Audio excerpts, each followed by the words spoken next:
ke PTSP untuk izin pendirian dan perpanjangan operasional sekolah yang berlaku 5 tahun. Dan izin operasional sekolah itu berlaku 5 tahun. Kapan kita perpanjang? 3 bulan sebelum mati izinnya. Itu merupakan SIM untuk sekolah buat beroperasional. Di mana sekarang Bapak Wali Kota telah mencanangkan aplikasi Solata Bos. Di aplikasi Solata Bos itu Bapak Ibu tidak perlu lagi ke PTSP, tetapi membuka aplikasi tersebut. Di aplikasi Bapak Ibu bisa lihat, oh Solata Bos, ini saya kasih ke bekal Bapak Ibu komite. Mungkin sekolah tidak tahu, kita yang sampaikan ini oleh-olehku dari Dewan Pendidikan, ini hasilku rapat koordinasi. Ada aplikasi Solata Bos. Di situ di aplikasi itu sudah dijabarkan satu-satu, ada nama sekolah, ada nama yayasan. Di situ di aplikasi diuploadlah ini berkas yang ada lembar tahan Bapak Ibu tanda tangan selaku komite. Ini apabila ini tidak ada di uploadan itu, maka kami akan tolak dan kembali mengupload dokumen baru. Itu sudah aturan. Dan perlu saya sampaikan apa keterkaitan komite lagi tentang akreditasi. Komite harus dilibatkan dalam akreditasi Bapak Ibu. Komite, karena komite banyak tahu mengenai sekolah, dia sudah semua pembahasan yang dari orang tua sudah disampaikan ke sekolah, itu yang mereka tuangkan semua dalam dokumen KTSP. Perlu saya sampaikan bahwa Bapak Ibu mungkin perlu saya sampaikan, ada 6 sekolah di Kecamatan Mariso ini yang proses akreditasi tahap kedua sekarang ini. Kalau tidak salah SD Impres Mariso 1, SD Impres Mariso 2, SDN Kakak Tua, SMP Nasional, SMP Ranu Harapan, dan satu saya lupa lagi yang satunya. Pokoknya 6 sekolah itu yang sekarang proses tahap akreditasi. Perlu saya sampaikan Bapak Ibu, akreditasi itu ada yang otomatis dan ada yang harus divisitasi langsung. Otomatisnya itu bisa berlaku 5 tahun, 3 tahun, dan 1 tahun. Itu kalau bagus penguploadan berkasnya. Berkas itu diupload di mana? Di Sispena.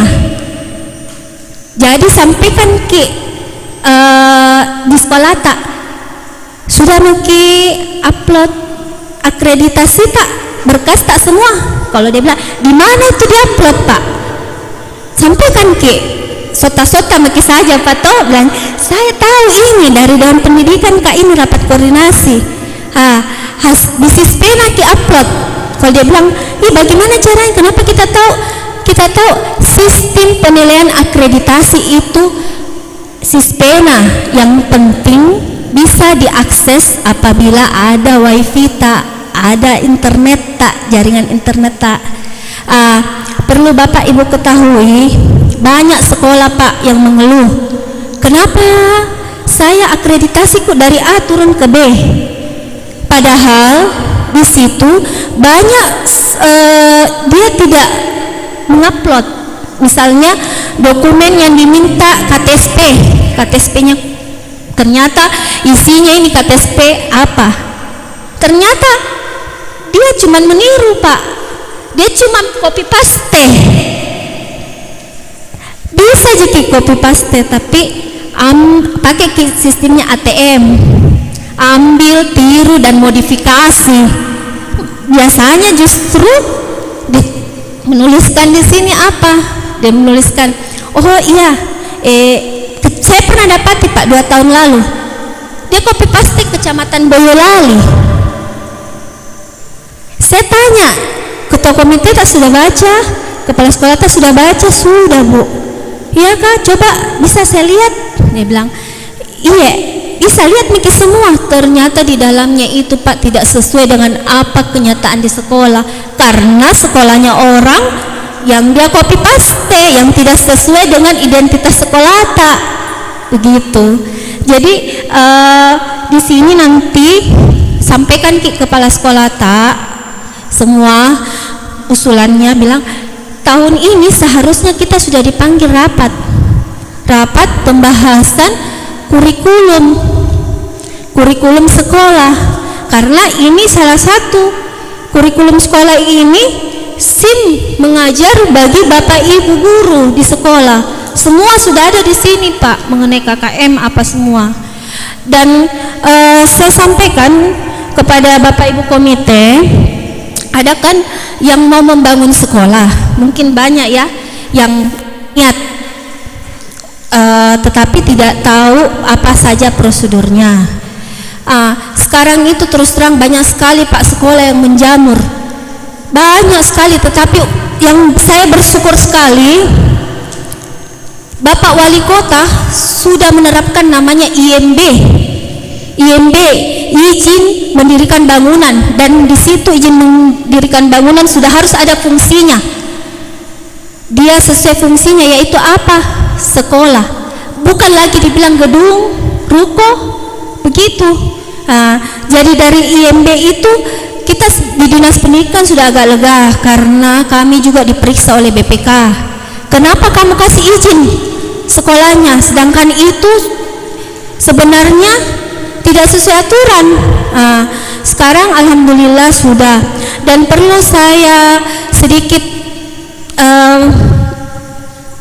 pengalaman saya, kemarin itu ada sekolah SD Darussul Quran di daerah BTP.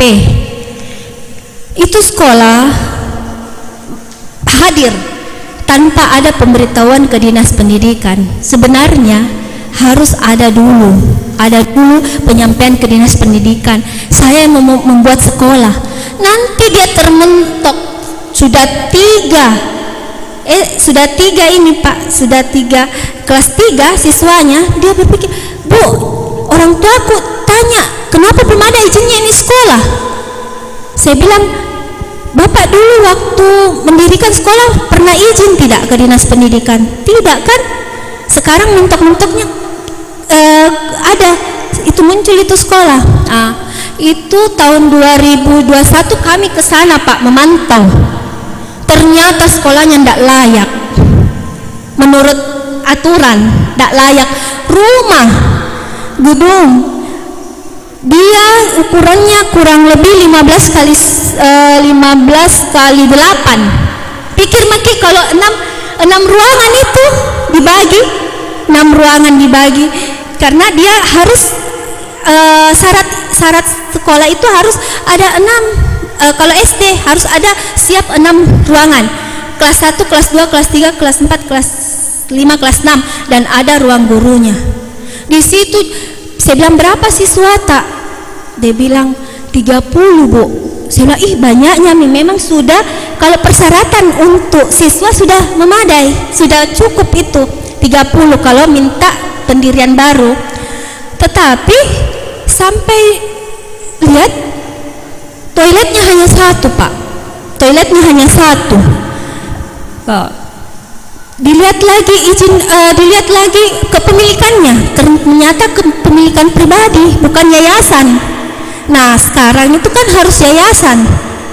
Jadi saya sampaikan kepada Bapak, kebetulan Ustaz yang punya itu, saya sampaikan, mohon maaf Pak, Ibu, saya tidak bisa keluarkan izinnya, karena kapan saya keluarkan izinnya, saya yang akan ditindaki oleh kantor dan ditindaki oleh BPK, inspektorat pun pasti turun. Langsung dia bilang, bagaimana nih Bu siswaku, bagaimana nih, kasihan. Saya bilang gini, tidak apa-apa, kasih sekolah saja, kalau mau ki pindahkan dulu siswa tak, pindahkan ki dulu ke sekolah lain. Dia konsultasi sama saya Pak ada sampai 2 tahun. Alhamdulillah, sepanjang dia konsultasi selama 2 tahun ke saya, dia sebenarnya agak tidak semangat nih untuk jalankan itu sekolah. Ternyata seiringnya waktu Pak, ada orang tua keluarganya dari siswa yang mau jadi donatur.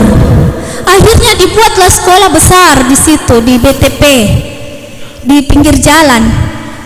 Dia langsung bilang ke saya, Ibu, alhamdulillah saya bersyukur sekali kita tidak kasih Kak izin. Seandainya kita kasih Kak izin di sana sekolahku, kita tahu Pak di sampingnya itu sekolah tempat pajabo itu. Di sampingnya itu sekolah BTP sudut. Akhirnya dia dapat bantuan Pak. Dia dapat bantuan, dia bangunlah itu sekolah. Jadi saya sampaikan, Bapak Ibu sabar Ki, karena siapa tahu ada rezeki tak. Betul. Dia langsung datang, dia bilang, Ibu untung kita tidak kasih Kak izin. Seandainya kita kasih Kak izin pasti sekolahku yang di sana. Tidak mungkin saya akan semangat cari donatur. Akhirnya dia dapat donatur, dibangunlah sekolah itu 2 lantai.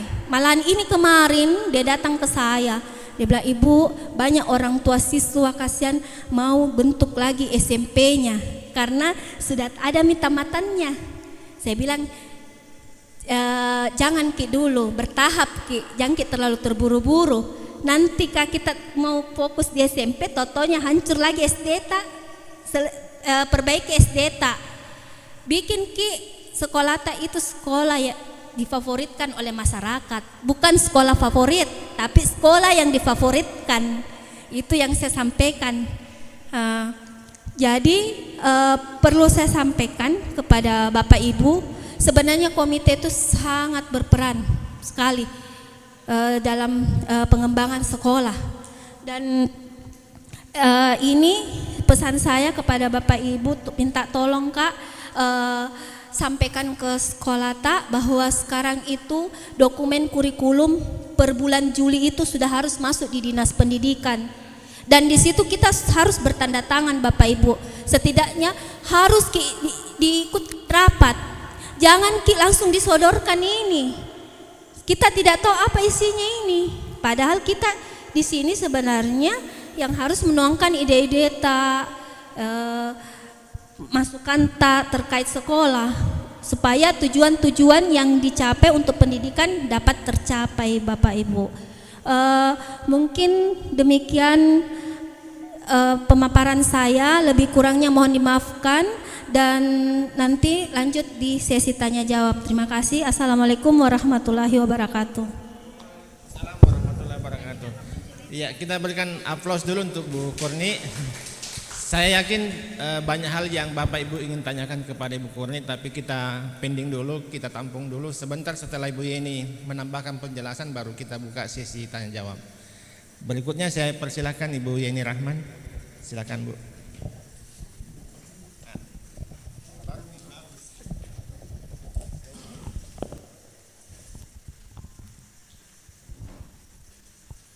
Bismillahirrahmanirrahim. Assalamualaikum warahmatullahi wabarakatuh. Syukur alhamdulillah kita panjatkan kehadirat Allah Subhanahu wa taala. Pada kesempatan hari ini kita bisa sama-sama berkumpul dalam kegiatan DPKM Menyapa. Tak lupa pula kita mengirimkan salam dan salawat atas junjungan Nabiullah Muhammad SAW beserta keluarga dan sahabat-sahabatnya. Pertama-tama saya minta izin Pak Prof untuk bisa menyampaikan sedikit materi tentang komite sekolah, dan saya juga berterima kasih pada Pak Mahmud yang membantu saya untuk mendapatkan materi ini. Ya, jadi ini kolaborasi kami, saya hanya membuat dalam bentuk PPT-nya, beliau yang memberikan saya masukan-masukan terkait apa itu komite sekolah. Dan sebelum saya lebih lanjut menjelaskan, sekedar informasi kepada bapak-bapak, ibu-ibu sekalian bahwa yang hadir pada hari ini Pak Prof, saya sebenarnya ini agak-agak kurang nyaman ini menjelaskan. Ya, beliau adalah ketua DPKM yang lama ya, pertama. Iya, jadi saya sekarang juga agak nyaman ketika nanti ada pertanyaan saya tidak bisa jawab, saya minta bantuan dari Prof untuk membantu saya menjawabnya. Iya, sekedar juga saya menjelaskan bahwa saya selalu mengulang bahwa kebahagiaan saya berada di Dewan Pendidikan. Pada waktu itu saya di sekolah Raja Wali ya, ada di sini perwakilan SDN Raja Wali. Ya, waktu itu saya masih guru sukarela. Saya sudah melihat struktur Dewan Pendidikan waktu itu Prof. 2004 saya baru selesai kuliah. Saya melihat strukturnya, ada Pak Prof, ada Puang Apiati. Saya bilang, bagaimana caranya saya bisa masuk di sini? Saya tidak mengenal kedua orang tersebut dan kedua orang tersebut juga tidak mengenal saya. Saya cuma suka lihat strukturnya. Ya.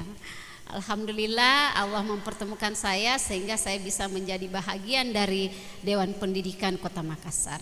Dan sekedar juga kami menyampaikan kepada bapak-bapak, ibu-ibu komite sekolah bahwa kami sangat konsen dan sangat serius untuk bagaimana memberikan masukan terkait dunia pendidikan kepada dinas pendidikan. Dan alhamdulillah selama beberapa tahun ini kami intens, setiap ada persoalan pasti kami akan sampaikan langsung kepada Kepala Dinas Pendidikan Kota Makassar. Dan program kami pun juga sudah cukup banyak kami lakukan. Dan salah satu bentuk kecintaan kami kepada dunia pendidikan dengan melakukan program DPKM Menyapa. Saya selalu mengingat PKS Menyapa, minta maaf ya, kami juga punya program itu. Jadi kita langsung masuk ke materi. Kenapa komite sekolah itu penting? Sekarang kita sering melihat fenomena yang terjadi bahwa sering terjadi ketidakharmonisan atau sering terjadi disinformasi antara guru dan orang tua.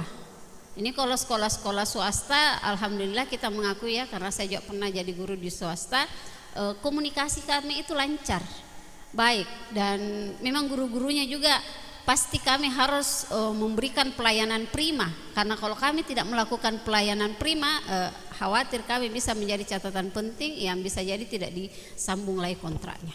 Beda ketika memang kita harus akui di sekolah negeri yang walaupun tidak semua ya, adalah oknum yang biasa sering terjadi buntu komunikasi. Saya ingat di sekolah saya dulu, saya pernah mengajar juga di SD Raja Wali. Kalau ada orang tua yang anaknya berkelahi, pasti yang berkelahi orang tuanya juga. Sebenarnya harusnya kehadiran komite ada di dalamnya. Jadi kalau misalnya ada persoalan orang tua terhadap guru atau terhadap sekolah, dia tidak langsung sampai ke sekolah, tetapi ada wadahnya. Wadah inilah yang kita harapkan punya peran yang penting terhadap pendidikan di sekolah. Jadi itu tadi ya, kenapa komite itu harus penting, supaya ada alur komunikasi antara orang tua terhadap sekolah itu sendiri. Selanjutnya tugas pokok dan fungsi serta tugas komite sekolah.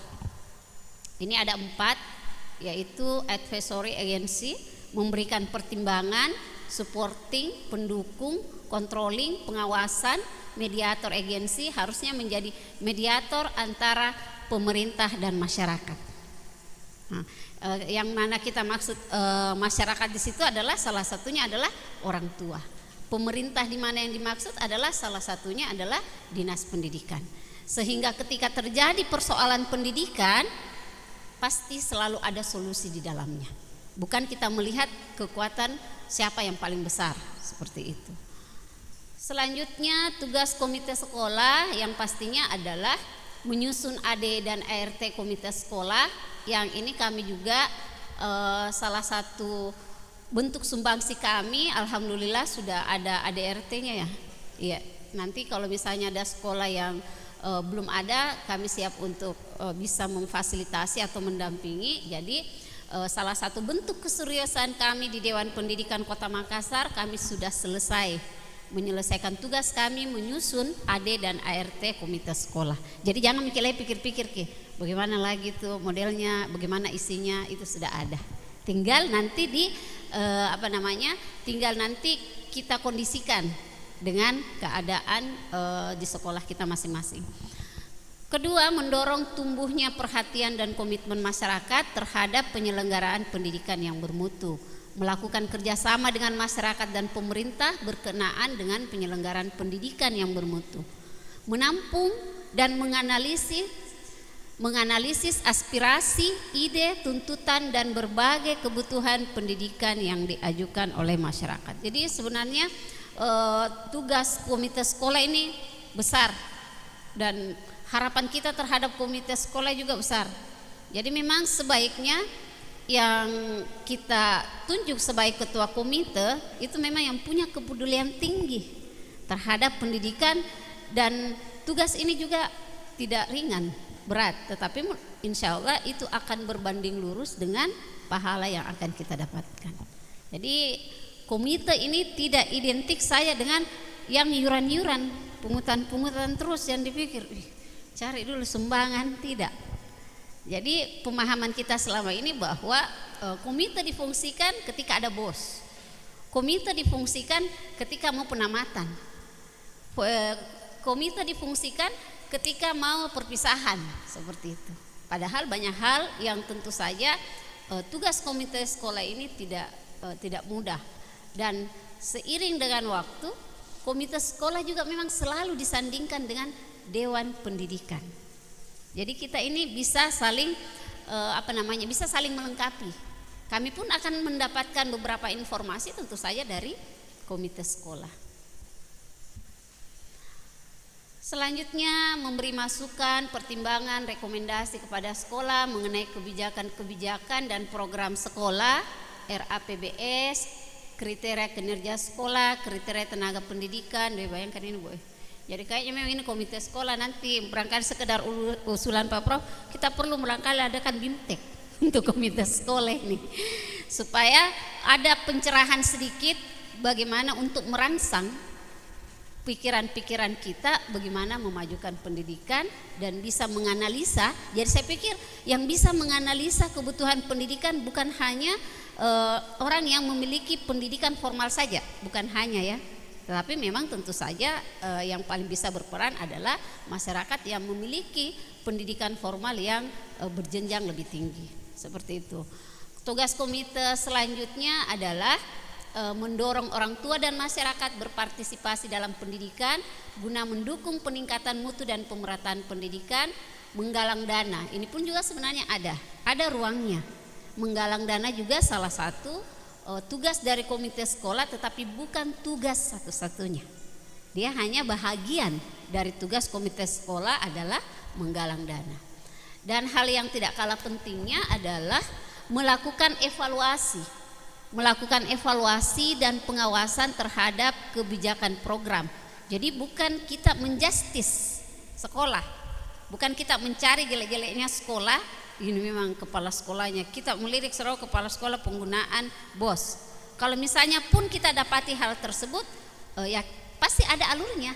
Kita silahkan melaporkan, tetapi tidak menimbulkan polemik yang besar di bawah. Jadi kita juga komite sekolah punya hal yang bisa dilakukan, yaitu melakukan evaluasi pengawasan terhadap kebijakan program, penyelenggaraan dan keluaran pendidikan di sekolah. Peran komite sekolah. Jadi kita lanjut saja Pak ya, karena hampir sama ya peran komite sekolah tadi sebagai lembaga pendukung. Jadi selain finansial, pemikiran maupun tenaga dalam penyelenggaraan pendidikan, sebagai pengontrol dalam rangka transparansi dan akuntabilitas penyelenggaraan dan keluaran pendidikan di satuan pendidikan.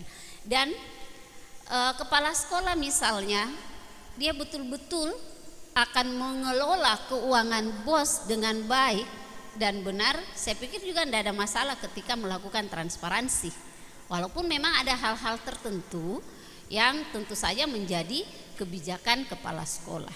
Jadi kalau memang kita serius untuk transparan, ya tidak apa-apa, kita memperlihatkan saja ya kepada teman-teman di komite. Dan saya pikir kalau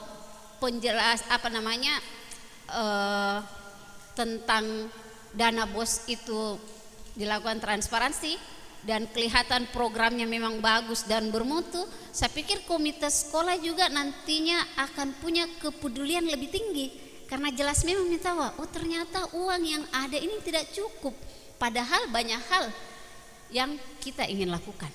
Ini kalau transparansinya bagus, ini pasti tidak akan ada kecurigaan, malah bisa jadi komite sekolah juga akan semangat untuk melakukan penggalangan dana. Untuk ini juga sangat bagus, bisa membantu komite untuk mencarikan CSR. Kita kembali dari awal ya, kalau komite sekolah juga dilibatkan dalam program yang akan dilakukan oleh sekolah, komite nanti akan bisa menjual keluar. Sekolahku ada programnya yang belum pernah dilakukan di tempat yang lain. Bagaimana kalau misalnya kami bisa diberikan dana? Tapi kalau kita tidak tahu program sebuah sekolah itu seperti apa, jadi memang agak sulit juga teman-teman di komite untuk bisa mencarikan dananya. Ya, apa ini mau dicarikan deh? Apa ini mau uang untuk apa? Jadi memang harus ada transparansi, tetapi yang kedua juga memang yang paling dipentingkan dalam hal ini adalah pola komunikasi. Jadi kita juga harus tahu ya bagaimana karakter kepala sekolah kita masing-masing, dan kita bisa tahu bagaimana memasuki selanya. Jadi tidak ada dalam hal ini untuk saling menyerang, tidak ada dalam hal ini kita saling menjatuhkan, tetapi bagaimana kita bisa berkolaborasi dengan baik. Tetapi ketika kepala sekolah melakukan penyimpangan, ya kita berhak untuk menegur, tetapi tentu saja dengan cara-cara yang terdidik, cara-cara yang baik. Karena pendidikan ini adalah milik kita semua, bukan hanya milik satu pihak saja. Selanjutnya ini yang paling banyak masalahnya nih, perbedaan bantuan, pungutan dan sumbangan. Kami ya, kebetulan saya juga di Komisi D di periode kedua saya di awal tahun, kami sudah membuat rekomendasi membubarkan paguyuban, karena paguyuban ini yang sedikit meresahkan para orang tua. Jadi di paguyuban tersebut yang sering terjadi adalah diadakanlah sebuah musyawarah untuk bagaimana ada nominal yang ingin ditentukan. Jadi diadakan musyawarah, kita butuh seperti misalnya ibu-ibu yang tidak datang harus menyetujui. Dan biasanya yang tidak datang itu yang susah. Tapi dia juga malu kalau bisa saya tidak bisa ini untuk anak-anak juga. Jadi ini dilematis. Paguyuban itu banyak yang datang ke kami. Bayangkan kalau misalnya acara masak-masak sudah 400.000. Siapa yang mau masak? Jangan sampai mamanya juga yang masak. Padahal itu kegiatan selalu ya, akhir semester itu pasti ada. Saya sempat melihat di sebuah sekolah, tanya anak-anak, dia tampilkan semua masakannya. Saya cuma tanya apa bumbunya, dia tidak tahu. Jadi kan bukan itu. Padahal ada sebenarnya nilai yang ingin kita ajarkan kepada anak-anak. Dia memasak untuk mengetahui bagaimana dunia perempuan, khususnya ya untuk anak perempuan kita. Jangankan memasak, pegang pisau saja belum tentu dia tahu. Ini pendidikan karakter yang menurut saya sederhana, tetapi memang perlu untuk kita berikan. Jadi akhirnya karena begitu banyak paguyuban yang datang, kita membuat rekomendasi tidak ada lagi paguyuban. Tetapi komite tetap ada karena dia diatur oleh undang-undang. Komite itu tidak bisa dibubarkan. Paguyuban bisa. Ini paguyuban deh. Baku tanding-tanding dikasih hadiah gurunya, Budi. Tidak enak tongki itu kalau sudah ditetapkan 300.000. Nah kita bilang tidak mau, pasti dia bilang siapa suruh kau tidak datang, balas ini. Dan biasanya yang lebih banyak vokal untuk berbicara angka, ibu-ibu yang banyak uangnya. Yang bukan bilang tidak ada ya, cuman banyak kebutuhan yang lebih penting, itu dia malu-malu komentar. Nanti kelihatan bagaimana keuangannya. Ini yang kami soroti. Dan yang kedua menjadi sorotan kami juga, sebenarnya ini agak lost di tahun ini. penamatan. Kami juga sudah keluarkan rekomendasi pada waktu itu bahwa penamatan itu tidak ada nilai edukasinya di hotel. Yang mau perpisahan ini anak-anaknya atau ibunya. Karena kenapa? Harusnya perpisahan itu ada nuansa haru di dalam anak-anak. Jadi bagusnya di sekolah, nengok ikut dong di sini kak dulu duduk, di sini penjual-penjual kalian.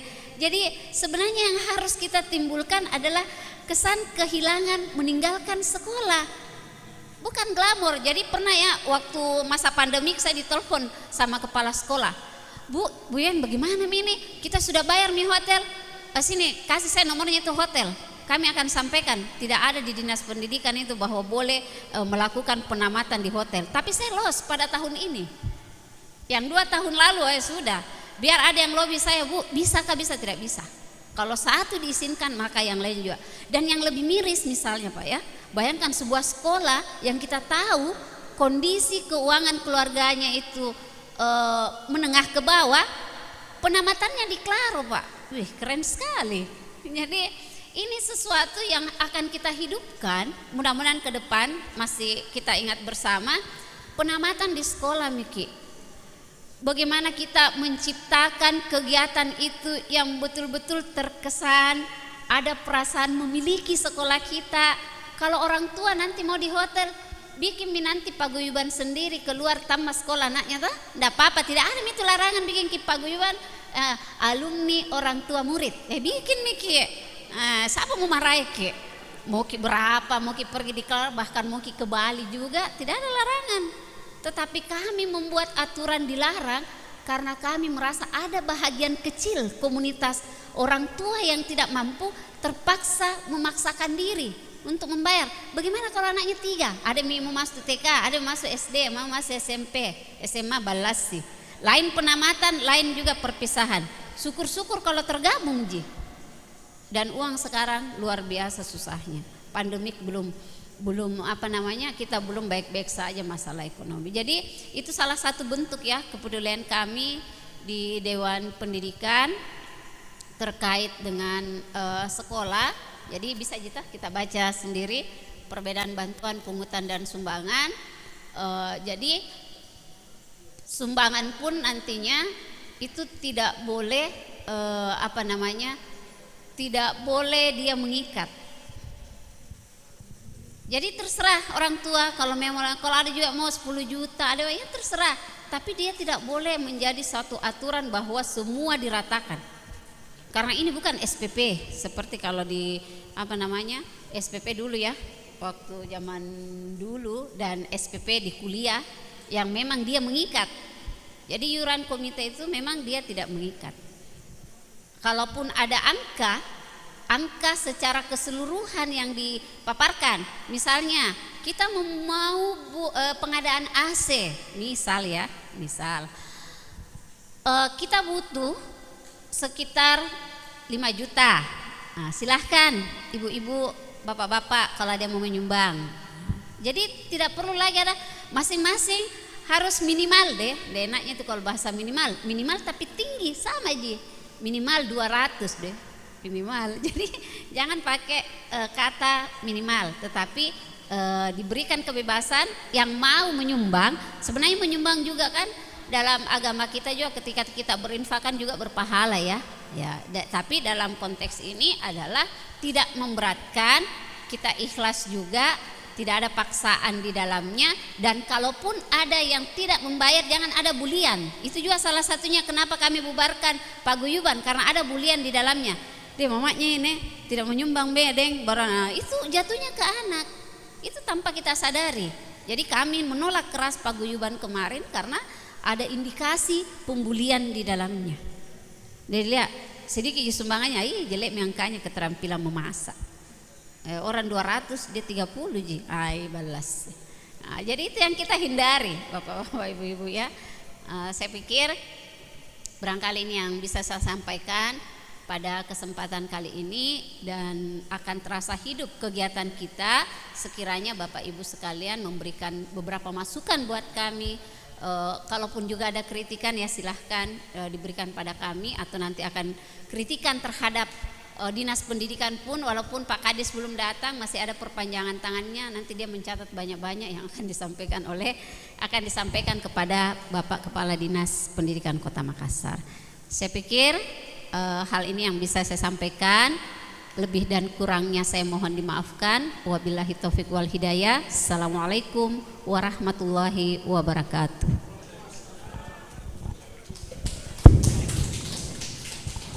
Ya, kita berikan aplaus juga untuk Bu Yeni Rahman. Ya, Bapak dan Ibu yang saya hormati, di sini juga sudah hadir pengurus Dewan Pendidikan Kota Makassar yang baru datang. Ada Pak Dr. Zainuddin Jaka, kemudian ada Pak Suarman, Ketua PGRI Makassar. Ibu Yeni ini memang mengawali karirnya sebagai guru di sebuah sekolah di Makassar, dan sekarang menjadi anggota DPRD Kota Makassar dari Partai Keadilan Sejahtera. Insya Allah di 2024 beliau punya niat untuk naik kelas ke DPRD Provinsi. Mohon doanya. Di dapil ini Bu, bukan kampanye, ini cuma memperkenalkan beliau.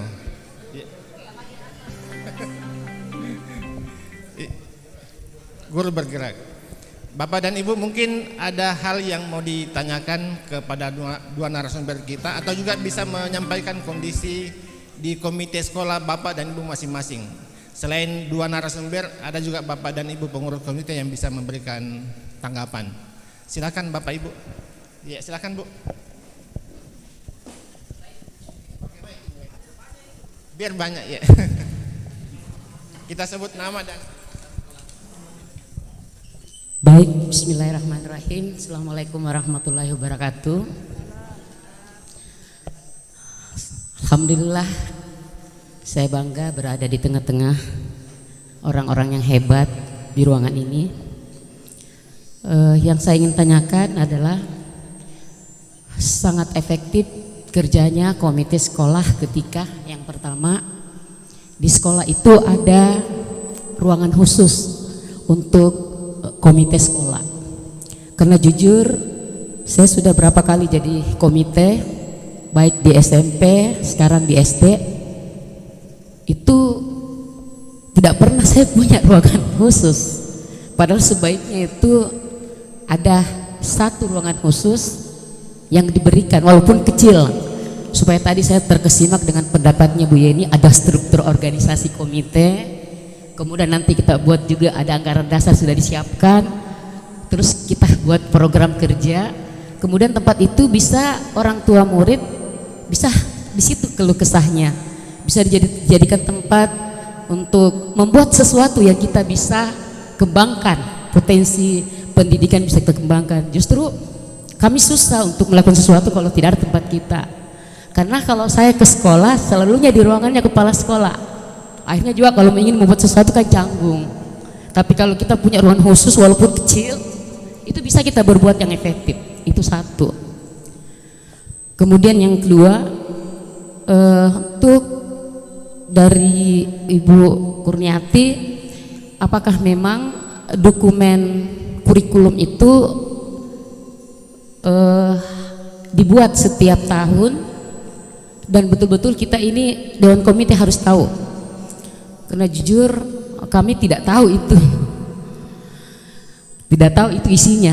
Apalagi ini kan kurikulum ini mempunyai tujuan, dan kita kan harus pastikan apakah tujuan itu tercapai atau tidak. Itu kan yang pertama. Yang kedua, saya kira ini yang paling penting Bu, mudah-mudahan ini bisa kita lakukan yang untuk Bu Yeni dari DPKM Makassar. Mungkin teman-teman yang lain sudah punya, tapi jujur mayoritas kami di sekolah, apakah di Kecamatan Mariso atau sekota Makassar itu belum punya Bu. Mudah-mudahan ada instruksi dari DPKM atau dinas bahwa untuk mendapatkan kinerja akreditasi harus ada sekretariatnya Dewan Komite. Apalagi ini sudah ada peraturan menterinya, ada undang-undangnya, jadi wajib mungkin kalau ada. Saya kira demikian dari saya, Ramla dari Komite Bontoranu SD Bontoranu 2. Assalamualaikum warahmatullahi wabarakatuh.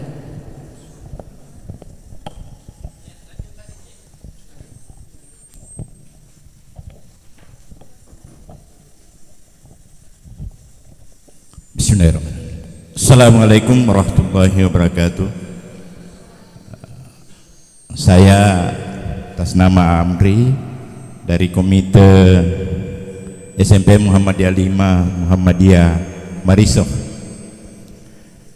Yang pertama, tadi apa yang disampaikan oleh penanya pertama, saya kira kita maklumi bersama bahwa memang apa yang dikatakan itu belum ada di sekolah-sekolah. Kemudian yang kedua yaitu masalah izin operasional sekolah. Ya, setahu saya baru beberapa tahun terakhir ini ada izin operasional sekolah. Kalau dulu-dulu waktu saya dulu sekolah tidak pernah ada yang minta izin operasional sekolah. Ya, ya. Jadi yang pertama, bahwa kalau kita sudah mendirikan sekolah sudah ada surat akte pendirian, itu sudah, ya, tidak ada lagi izin operasional. Ya, mungkin karena banyaknya sekolah yang tidak lanjut, sehingga ada lagi yang namanya izin operasi sekolah.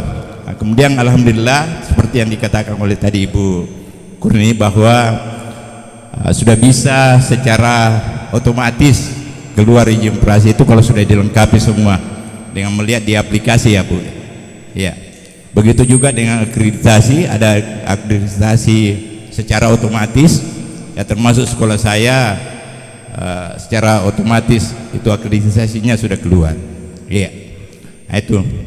Kemudian saya sebenarnya sudah beberapa tahun jadi ketua komite, belum pernah diajak oleh kepala sekolah untuk urun rembuk membuat KTSP itu.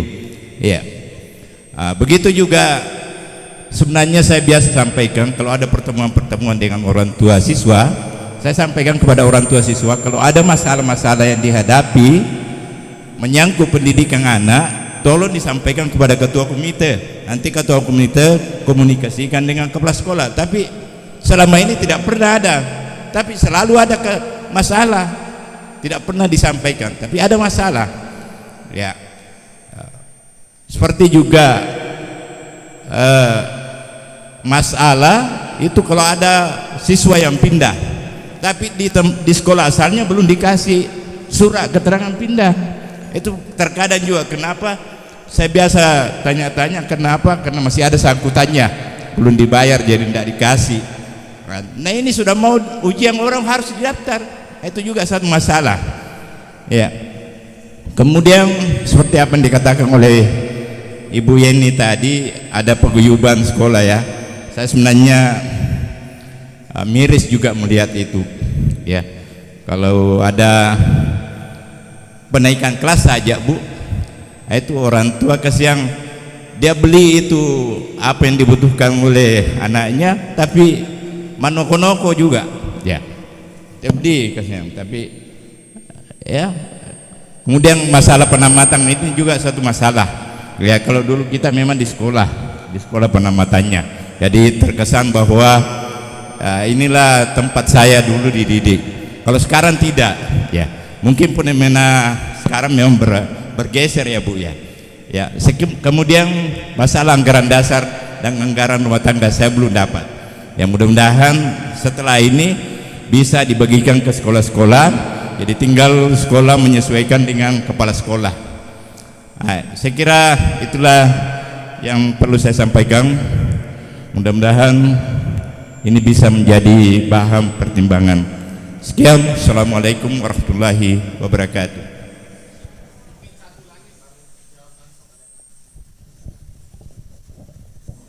Baik, terima kasih atas kesempatan yang diberikan kepada kami.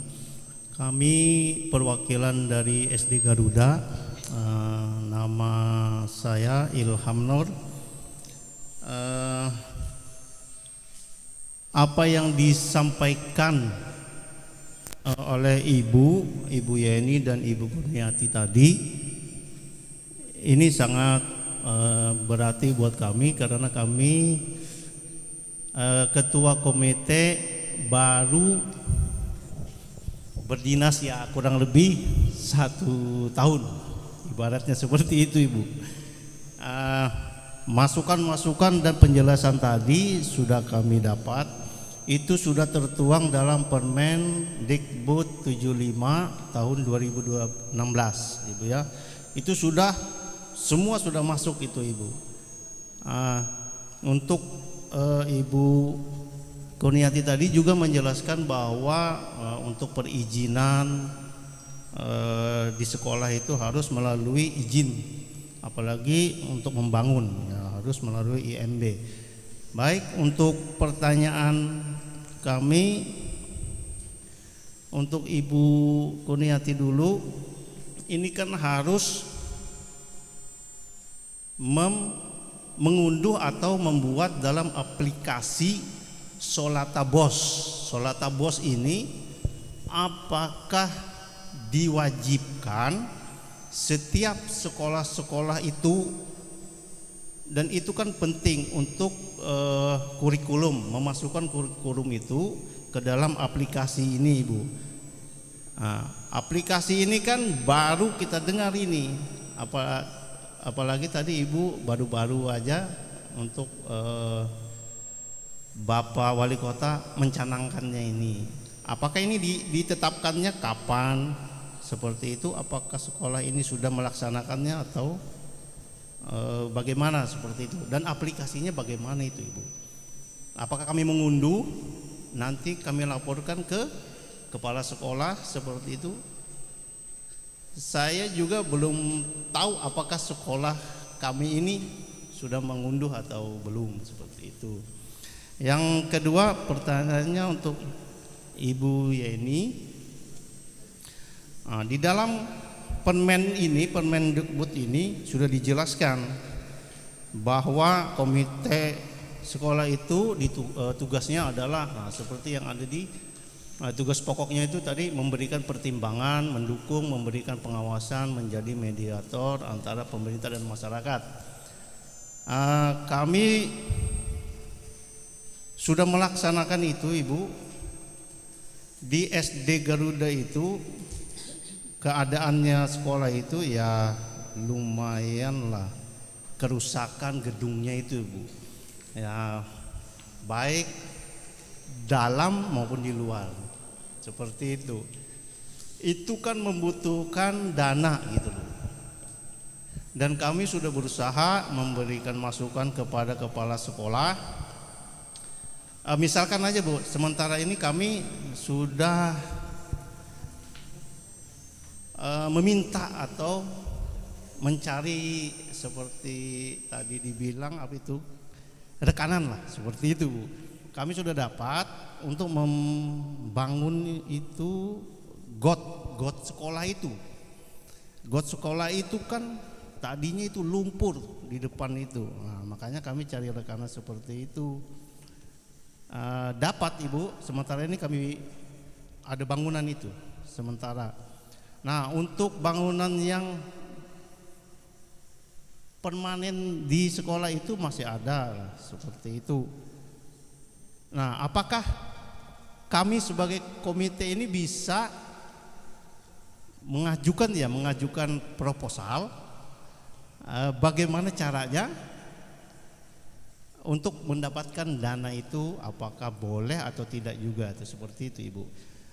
Itu aja, Ibu, 2 pertanyaan untuk Ibu Kurniati dengan Ibu Heni. Terima kasih. Assalamualaikum warahmatullahi wabarakatuh.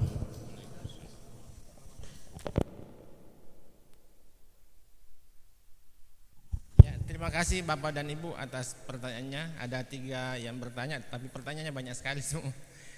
Antara lain misalnya ada usul bagaimana kalau komite sekolah punya kantor sendiri. Mungkin nanti dijawab oleh narasumber dan Bapak Ibu Komisioner Dewan Pendidikan. Kemudian ada juga pertanyaan tentang akreditasi sekolah dan aplikasi Solata Bos. Solata Bos di Temanta. Saya persilahkan Ibu Kurni dulu mungkin. Iya, silakan. Assalamualaikum warahmatullahi wabarakatuh. Saya mencoba menjawab pertanyaan dari Ibu Ramla, SD Bontoranu 2. Untuk KTSP, Bu, memang perlu dilibatkan di sini komite sekolah, karena di dalam KTSP itu ada namanya program-program sekolah yang mengacu pada kalender pendidikan yang sudah dikeluarkan oleh Dinas Pendidikan Kota Makassar. Jadi setidaknya komite bisa mengetahui apa-apa program-program yang akan dijalankan selama 1 tahun. Dan dari kurikulum yang kita maksud tadi, bahwa apakah harus setiap tahun? Harus, Ibu, seharusnya, tetapi sekolah biasanya tidak membuat. Dia membuat kalaupun dia memerlukan. Itu yang tadi saya sampaikan. Dokumen kurikulum itu bulan Juli sudah harus ada. Makanya biasanya ada sekolah yang datang supaya Pak Kadis untuk mengetahui tanda tangannya Pak Kadis, itu dia datang biasanya bulan 12, Bu. Padahal di sini apalagi bulan Juli, di dokumennya itu tuliskan bulan Juli.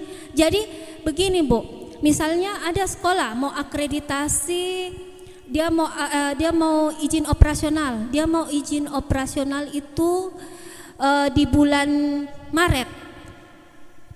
Maret, sedangkan kepala dinas kami berganti, sedangkan KTSP-nya baru dia buat di bulan Maret, tetapi tanda tangannya harus di bulan Juli, keluarnya bulan Juli itu KTSP. Jadi kami mencari lagi kepala dinas yang menjabat pada bulan tersebut. Itu yang terjadi di sekolah sekarang. Mereka hanya membuat kurikulum pada saat mereka butuhkan, tetapi ada sekolah yang betul-betul sadar, tapi tidak semua juga, karena mereka sadar bahwa inilah pegangannya guru saya untuk mengajar, karena di dalamnya sudah ada semua program-program selama setahun. Dan untuk izin operasional itu perlu saya sampaikan, Bapak Ibu, izin operasional sekolah ada Permendikbudnya. Permendikbudnya itu tentang pendirian, penggabungan, dan penutupan sekolah. Itu Permendikbud nomor 34 tahun 2016. Semua tercantum di dalamnya itu, Bapak Ibu. Dan perlu saya sampaikan untuk sekolah swasta, ya. Untuk sekolah swasta itu izin operasionalnya berlaku 5 tahun. 5 tahun dan minimal 3 bulan sebelum mati izinnya tolong kita perbaharui. Karena berdampak di mana? Pada saat kita mau upload dokumen akreditasi dan BOS, penerimaan dana BOS, harus mengupload izin operasional. Kapan mereka tidak mengupload izin operasional, maka dana BOS-nya tidak akan cair. Jadi izin operasional itu sebagai pegangan sekolah-sekolah swasta. Dan kalau untuk sekolah negeri itu ada namanya surat keterangan, karena di sekolah negeri itu sudah ada namanya SK dari Bapak Wali Kota tentang pendirian sekolah. Jadi yang ada cuma surat keterangan. Memang beda kebijakan kebijakan negeri dan swasta, Bapak Ibu. Jadi untuk pertanyaan tadi, untuk sekolah negeri tidak ada namanya izin operasionalnya. Sudah ada SK-nya. Kami akan cuman membuatkan surat keterangan. Surat keterangan kapan dia mulai beroperasi dan dia beroperasi sampai sekarang. Itu saja surat keterangannya yang untuk diupload di akreditasi, dokumen akreditasi, dan apalagi dana BOS itu. Kalau untuk Solata BOS perlu saya sampaikan, ini aplikasi yang dibuat oleh PTSP untuk memudahkan masyarakat yang mau perpanjangan dan pendirian sekolah baru. Di dalam aplikasi ini, Solata BOS ini berlaku untuk sekolah swasta. Negeri tidak, sekolah swasta saja ya. Sekolah swasta dulu mereka membawa dokumen, sekarang tidak perlu lagi di-upload. Setelah itu akun dari PTSP menyampaikan ke Dinas Pendidikan. nanti Dinas Pendidikan membuat tim untuk verifikasi ke sekolah. Jadi kami juga dibuatkan surat tugas Bapak Ibu untuk verifikasi ke sekolah apakah betul dokumen yang diupload sudah sesuai dengan kenyataan yang ada di sekolah. Apakah sudah sesuai dengan pemenuhan 8 standar pendidikan nasional. Dan mungkin tadi Pak Ramli sampaikan bahwa kenapa baru sekarang ada izin operasional. Sebenarnya dari dulu-dulu nih Pak, harus ada perpanjangan, tetapi banyak sekolah yang bandel. Banyak sekolah yang bandel. Nanti pada saat sekarang kenapa sibuk nih semua cari izin operasionalnya. Ibu, ternyata saya tidak bisa keluar dana bosku. Oh, belum dia upload izin operasionalnya, mati nih. Akhirnya tidak bisa keluar dana bosnya. Kasak kusuk nih mau permohonan izin perpanjangan operasional, malahan ada yang saya dapat 3 tahun mati. Ada yang sama sekali tidak pernah perpanjangan.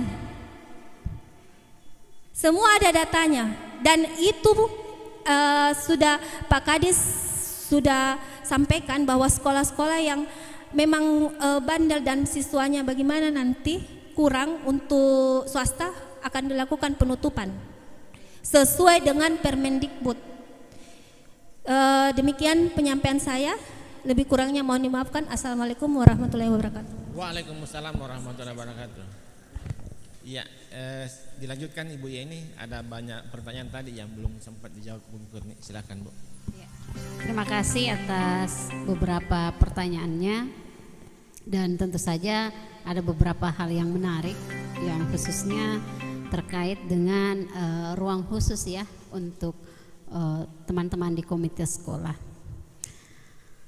Yang menjadi pemikiran kita memang selama ini adalah bahwa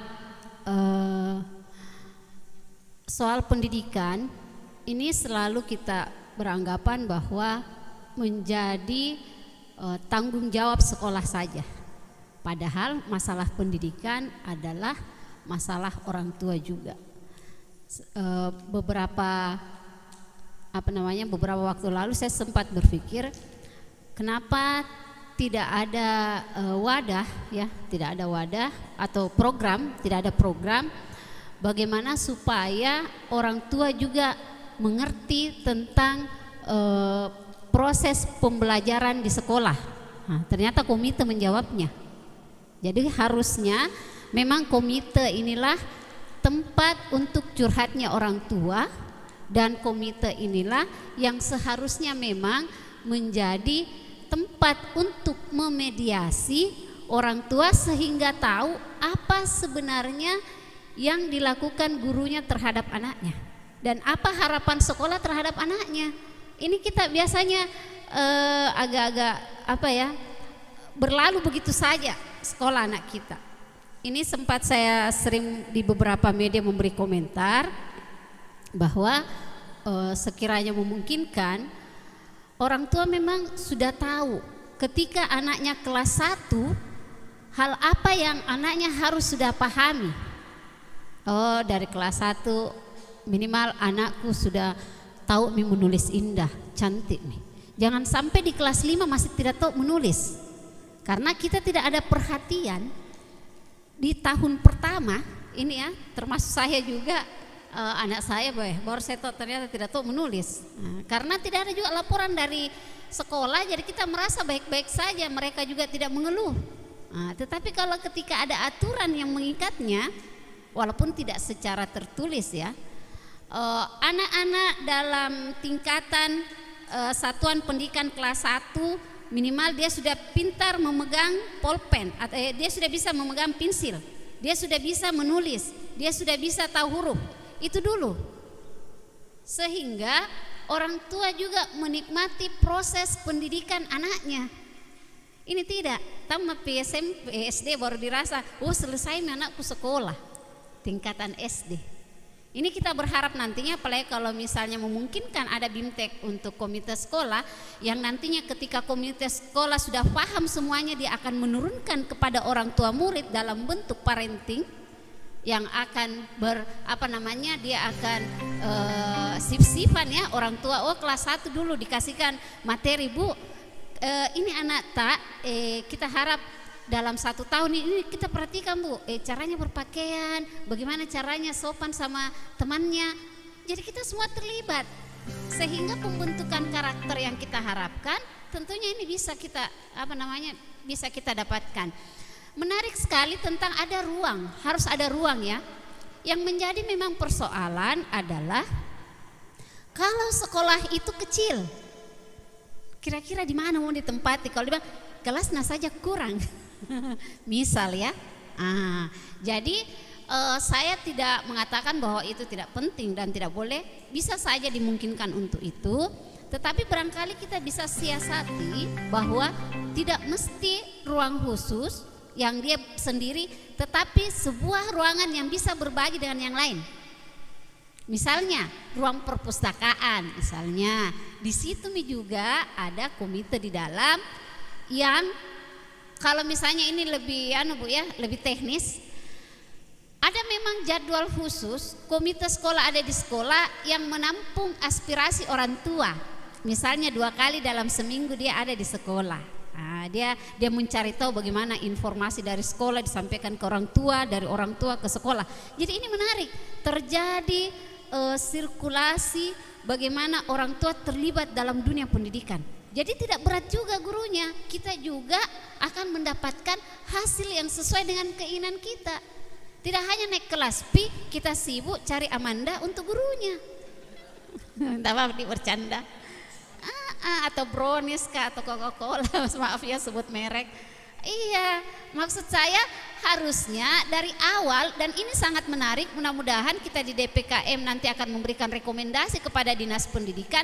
Inilah awal mula kita memulai perubahan di pendidikan, memastikan semua komite sekolah paham apa program sekolah. Yang paling sederhananya juga kalau ada yang SMP ya, anak-anak terlambat tidak boleh masuk sekolah karena kedisiplinan. Is okay, bagus. Tapi ada harus hal yang disampaikan di orang tuanya.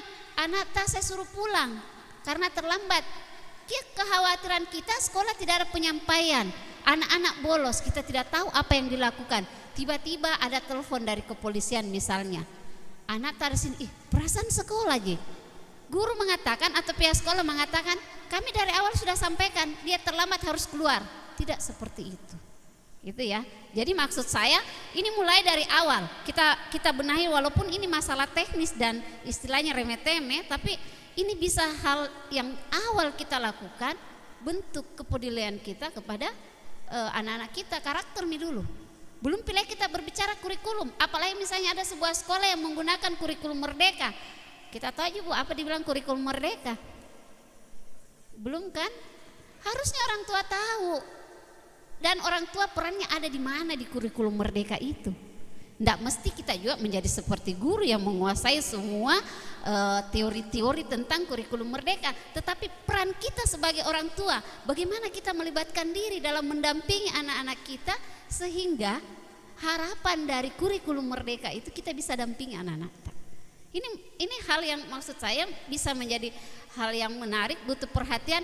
Dan saya rasa ibu-ibu apalagi yang tidak kerja, maksudnya enggak ada jadi bukan wanita karir, dia pasti akan senang mendampingi anaknya belajar. Iya Bu ya. Karena enggak kita bikin betul langsung jelas di pagi sampai siang selesai memasak, enggak ada mi. Selesai itu kita bisa bermain bagaimana untuk mendampingi anak-anak. Iya. Jadi memang ini yang kita butuhkan, ini langkah awal ini. Kalau dari awal sudah rapi, enak gitu. Tapi kalau dari awal sudah belum dilakukan, agak setengah mati kalau kita mulai di tengahnya. Jadi ini masukan Bu ya. Nanti kami akan sampaikan Dinas Pendidikan bahwa ada ruang khusus, bukan dia khusus sendirian di dalam, tetapi ada ruang yang tempat untuk teman-teman di komite sekolah. Selanjutnya ini harapan saja ya dari Pak Ramli tadi ya tentang penamatan. Ya, kita memang berharap walaupun pastinya setiap zaman itu beda, tetapi saya pikir ada hal yang tetap bisa kita merujuk dalam satu titik, bahwa esensi dari penamatan itu sebenarnya apa. Ya tidak ada masalah kalau misalnya yang seperti sekarang tuh banyak orang yang suka, misalnya orang tua suka ngumpul-ngumpul para-paranya, ya silahkan, tetapi tidak di bawah wadah paguyuban. Dan penamatan pun jikalau misalnya ada beberapa orang tua, ayo deh kita pergi ke hotel sama dengan anak, silahkan, tetapi tidak difasilitasi oleh dunia pendidikan, karena itu tidak memberikan edukasi di dalamnya. Edukasi apa yang ingin kita capai ketika penamatannya itu di hotel? Kan tidak ada. Yang kita akan berikan kesan pada anak-anak, tamat kita di hotel. Itu kan enak tahu makanannya. Oh, ada tampilannya. Padahal tampilan dari seni pun bisa ditampilkan di sekolah. Ya, jadi zaman memang bisa berubah, tetapi kita harus kembali apa yang ingin kita harapkan dari sebuah kegiatan atau sebuah program. Dan yang terakhir dari Pak Ilham, yang proposal. Kalau proposal Pak, misalnya teman-teman komite sekolah ingin membuat sebuah proposal yang ditujukan kepada dinas pendidikan, tentu saja itu bukan jalurnya. Ya, itu ketika ingin sebuah sekolah dilakukan rehab sekolah, itu yang boleh melakukan adalah sekolah. Tetapi tentu saja memang melibatkan kita, tetapi yang membuat proposal judul besarnya itu adalah sekolah. Kalau misalnya teman-teman komite ingin membantu sekolah, yaitu tadi TSLP, ya, apalagi nama lainnya dari CSR, nah, itu boleh. Ataukah kita atas nama komite, tapi barangkali nanti akan ditambahkan sama Pak Dr. Jaka secara hukumnya, ya, karena kalau kita meminta sumbangan itu harus ada dasar hukum. Iya, ini yang kita khawatirkan kalau itu melanggar undang-undang, dan saya belum pakar masalah hukum. Nanti ditambahkan, ya. Kalau misalnya secara personal bilang bantu saya ini kalau ada pembangunan, barangkali boleh. Tetapi kalau menggunakan judul besar komite sekolah, apakah dimungkinkan membuat proposal kepada sebuah perusahaan atau kepada organisasi-organisasi lainnya, ya pasti kita harus bermain atau berada di arena undang-undang. Apakah itu dimungkinkan? Jangan sampai niat kita baik tapi karena cara kita salah, maka itu dianggap sebuah pelanggaran. Iya. Dan yang terakhir yang kami tentu saja bisa sampaikan bahwa kami akan mengulang-ulang kembali. Kita berharap kegiatan ini tidak hanya berlangsung sampai di sini, ada kelanjutannya. Dan ini hal yang menarik tadi, ya, ruang khusus yang memang nantinya akan terjadi, selalu akan terjadi komunikasi. Bukan nanti orang tua datang kalau berkelahi anaknya. Jadi saya ingat, ya, sekolah dekat rumah saya bilang, bagaimana ini komite? Itu datang orang tua kalau mau marah-marah. Jadi ini kan kasihan juga misalnya sekolah. Jadi kita berharap semua bergerak. Orang tua bergerak untuk mau cari tahu apa harapan dari pendidikan terhadap anaknya, dan harusnya memang juga sebelum membuat sebuah kurikulum, itu yang sempat kami baca, ya. Saya kebetulan juga lagi kuliah, yang dosen saya menyampaikan bahwa ketika pembuatan kurikulum harus melibatkan masyarakat dan orang tua, harus ditanya apa sih harapannya terhadap anaknya, sehingga nantinya memang bisa dibuat sebuah kurikulum yang masyarakat bisa pahami, masyarakat harus bisa terlibat. Jadi kurikulum itu tidak hanya yang pahami adalah guru atau sekolah, tetapi orang tua juga harus tahu, tapi tentu saja dengan sesuai kapasitasnya masing-masing. Barangkali sementara itu yang bisa saya sampaikan. Assalamualaikum warahmatullahi wabarakatuh. Waalaikumsalam warahmatullahi wabarakatuh. Saya kira ada beberapa pertanyaan yang belum dijawab oleh dua narasumber. Mungkin ada tambahan dari anggota Dewan Pendidikan yang lain. Saya persilakan Prof. Basri Welo dulu. Tapi Prof.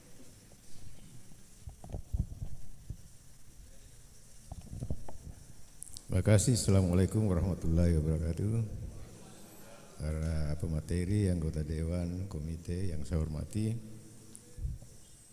ada beberapa hal yang saya ingin tambahkan, ya. Yang pertama itu masalah kurikulum yang diupload.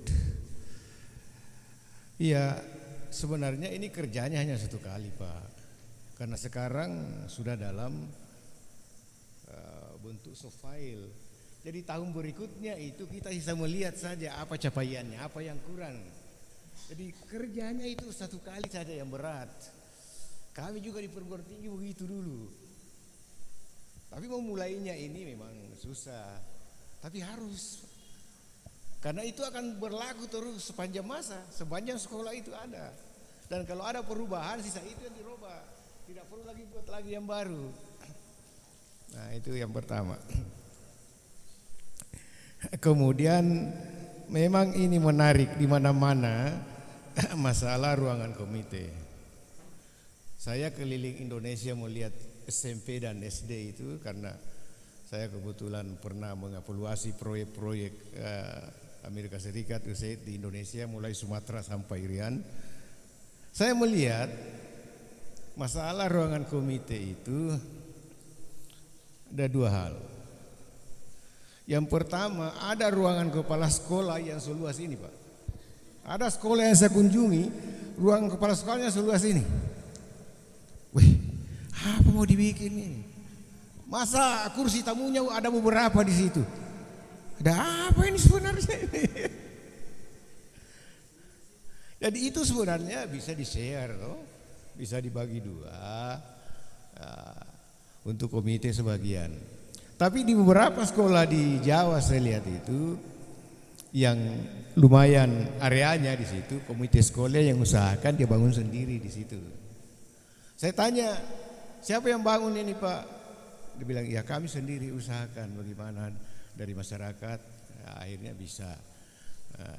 Ada beberapa sekolah yang begitu dia bangun sendiri di situ. Karena memang kalau seperti kalau SD agak berat karena ruangannya saja kadang-kadang tidak cukup ya. Perpustakaan saja tidak ada, laboratorium tidak ada, mana lagi untuk ruang komite ya. Kemudian yang ketiga yang menarik itu masalah paguyuban ya. Kenapa dilarang? Karena tidak ada dasar hukumnya. Yang ada dasar hukumnya itu komite. Tapi sebenarnya kegiatannya itu bukan tidak boleh. Di seluruh Indonesia saya lihat ada itu. Ada. Bahkan yang kelas-kelas paralel itu ada setiap kelas. Tetapi programnya itu semua di bawah koordinasi komite. Tidak boleh jalan sendiri. Karena tidak ada dasar hukumnya. Harus dibicarakan dengan komite, apa tujuan yang ingin dicapai, apa sesuai dengan kurikulum itu, apa ada dalam kurikulum kegiatan-kegiatan itu. Sarana-sarana penunjangnya bagaimana, pengadaan buku teks dan sebagainya, pengadaan komputer. Ya, dan itu tadi bukan sumbangan tapi donatur. Siapa di antara orang tua siswa yang mampu silakan. Ya, jangan dipaksakan yang lain kalau tidak bisa karena tidak semua orang mampu. Jadi begitu pelaksanaannya saya lihat. Mayoritas di beberapa kota mulai dari Bandung sampai ke Surabaya saya lihat sampai ke pegunungan Pak saya kunjungi itu dan rata-rata ada yang begitu dan itu memang membantu proses belajar mengajar di kelas. Bahkan ada memang di situ guru bukan guru, orang tua yang bertugas bergiliran untuk membantu mengajar di kelas. Jadi misalnya kalau di kelas 1-2 30 orang siswa, satu guru diajar membaca. Kira-kira berapa menit satu orang itu kalau 30 orang? Hanya satu guru diajar membaca untuk praktek membaca. Kapan bisa dapat giliran? Nah, orang tua melihat di situ sehingga ada 2-3 orang yang bersedia tinggal sebentar untuk membantu itu. Nah, sekalian mereka menyiapkanlah buku bacaan itu juga bagi mereka yang mampu. Jadi mereka melihat sendiri kebutuhan itu dan tidak perlu beritahu yang lain kalau ada, langsung dia bawa saja ke situ. Oh, rupanya buku ini dibutuhkan bu guru saya ini. Ya. Jadi betul-betul dengan sukarela, bukan memberatkan yang lain. Ya. Jadi saya kira sekali lagi peranan komite sekolah itu sangat dibutuhkan Pak, terutama dalam memantau PBM itu. Jadi memang selama ini itu konteks image masyarakat terhadap komite itu yang lalu-lalu itu hanya bangunan fisik saja, ya. Tapi sekarang ini Pak, kita harus juga banyak melihat PBM-nya itu bagaimana, pencapaian PBM itu. Ya kita lihat misalnya kalau misalnya matematika di satu kelas, rata-rata capaian anak-anak itu per semester berapa? Apa dicapai KKM-nya atau tidak? Nah kalau anak-anak cuma hanya rata-rata 6, rata-rata 5 saja, bagaimana metode pembelajarannya guru ini sebenarnya? Ya, apa yang bermasalah? Apa muridnya semua bermasalah atau gurunya bermasalah? Ya, karena ada faktor guru, faktor mudi, ada faktor materi, ada beberapa hal yang bisa menentukan dalam proses pembelajaran itu. Tidak bisa juga kita langsung menyalahkan guru, ya, karena proses pembelajaran itu banyak hal yang terlibat, ya. Oleh karena itu kita harus secara bijak melihat semua, Pak. Saya kira terima kasih, itu yang saya tambahkan. Assalamualaikum warahmatullahi wabarakatuh. Ya, terima kasih banyak penjelasan tambahannya Prof. Basri. Tadi ada pertanyaan yang belum terjawab tentang anggaran dasar dan anggaran rumah tangga komite. Mungkin Pak Dr. Jaka bisa sedikit pencerahan, sekaligus ada yang mau minta filenya. Yang sekaligus komite sekolah boleh tidak meminta bantuan? Ya. Ya, baik, terima kasih Pak Moderator, Bapak dan Ibu peserta rapat koordinasi komite sekolah. Yang pertama mungkin terkait dengan komite sekolah ini, bahwa izin Pak, saya membelakang ini, tidak bisa berdiri di sini. Ya, bahwa acuan kalau kita berbicara komite sekolah itu sebenarnya tidak hanya membaca ya secara letterleg gitu, atau baca satu aturan ya, di Permendikbud 15/2016 itu. Karena itu hanya terkait lebih banyak pengaturan bagaimana membentuk komite itu. Nah, padahal yang banyak dibicarakan ini adalah terkait dengan 3 hal itu: bantuan, sumbangan, dan pungutan. Nah, ini mungkin saran kepada Bapak dan Ibu komite juga menjadikan referensi ya, untuk lebih melihat ya penjelasan tentang pungutan dan sumbangan ini ya. Nah, nanti tolong lihat di Permendikbud berapa itu ya, 44 tahun 2012 gitu ya. Ya, judulnya itu Permendikbudnya tentang pungutan dan sumbangan biaya pendidikan pada satuan pendidikan. Nah, di situ yang lebih lengkap menjelaskan gitu ya, karena memang khusus membahas tentang itu. Sedangkan di Permendikbud 15/2015 itu hanya mengatur tentang yang saya katakan tadi, kelembagaan dari komite gitu ya. Kemudian juga yang berikutnya adalah di apa itu, PP 17 gitu ya. Ya, karena PP 17 ini sebenarnya inilah yang menurunkan Permendikbud 15/2016 itu. PP 17 2010 ya. Dan yang diubah dengan PP 16 2010. Nah, ini juga untuk melengkapi pengetahuan kita bersama terkait kelembagaan komite itu. Di situ ada proporsi persentase keanggotaannya, Pak, gitu ya. Nah, ada yang selama ini pemikiran bahwa sesuai di Permendikbud 15 itu kalau 5 tahun selesai masa tugasnya itu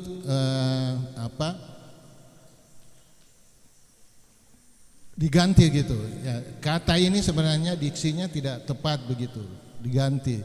Yang sebenarnya itu adalah penggantian kepengurusan. Artinya bahwa pengurus yang lama masih bisa dipilih gitu ya, dengan catatan bahwa khusus untuk orang tua murid, kalau anaknya sudah tidak ada bersekolah di sekolah itu, sebenarnya tidak boleh dipilih untuk wakil orang tua.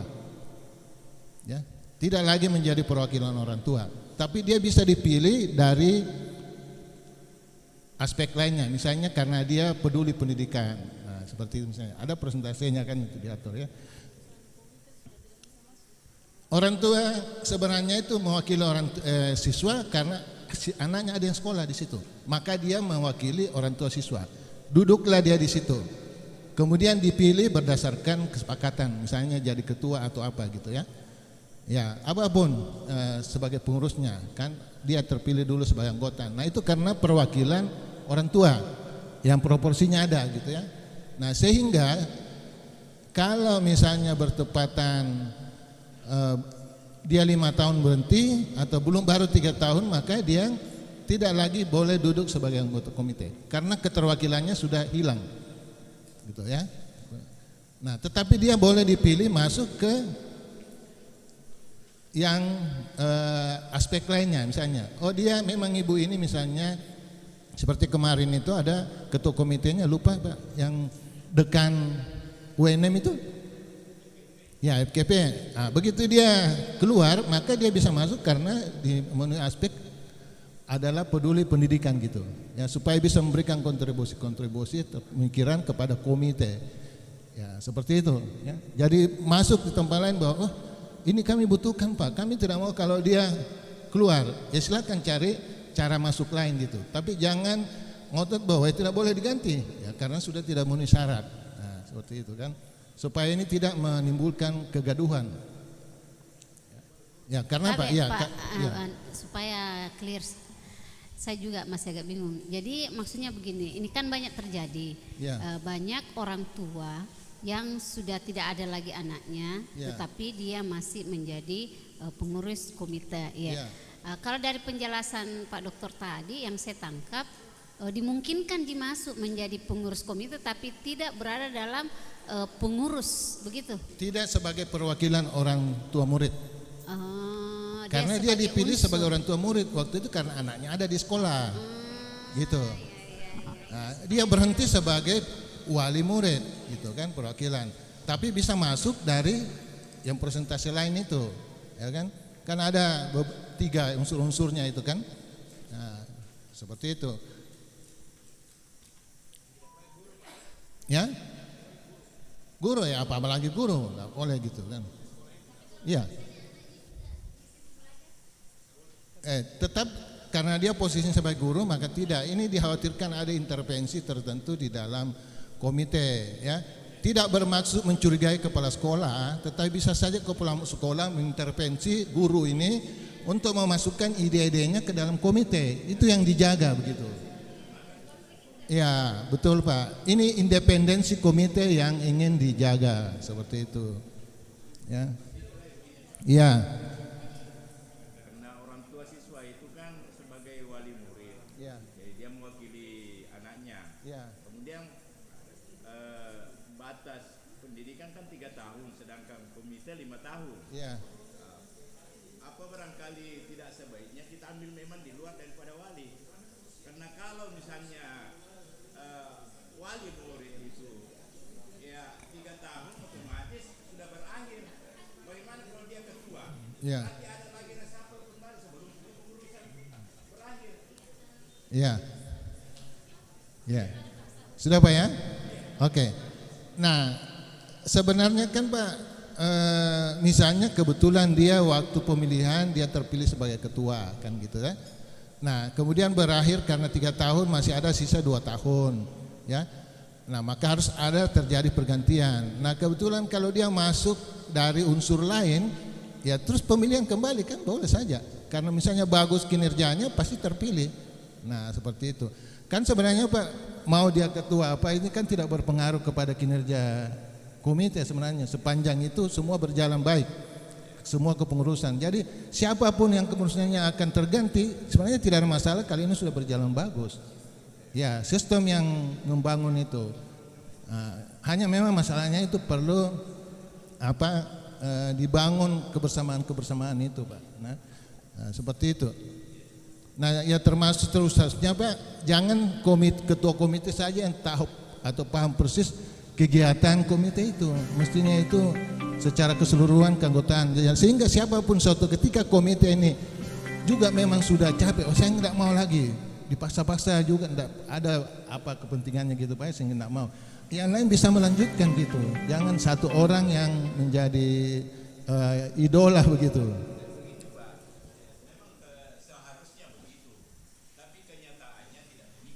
Ya.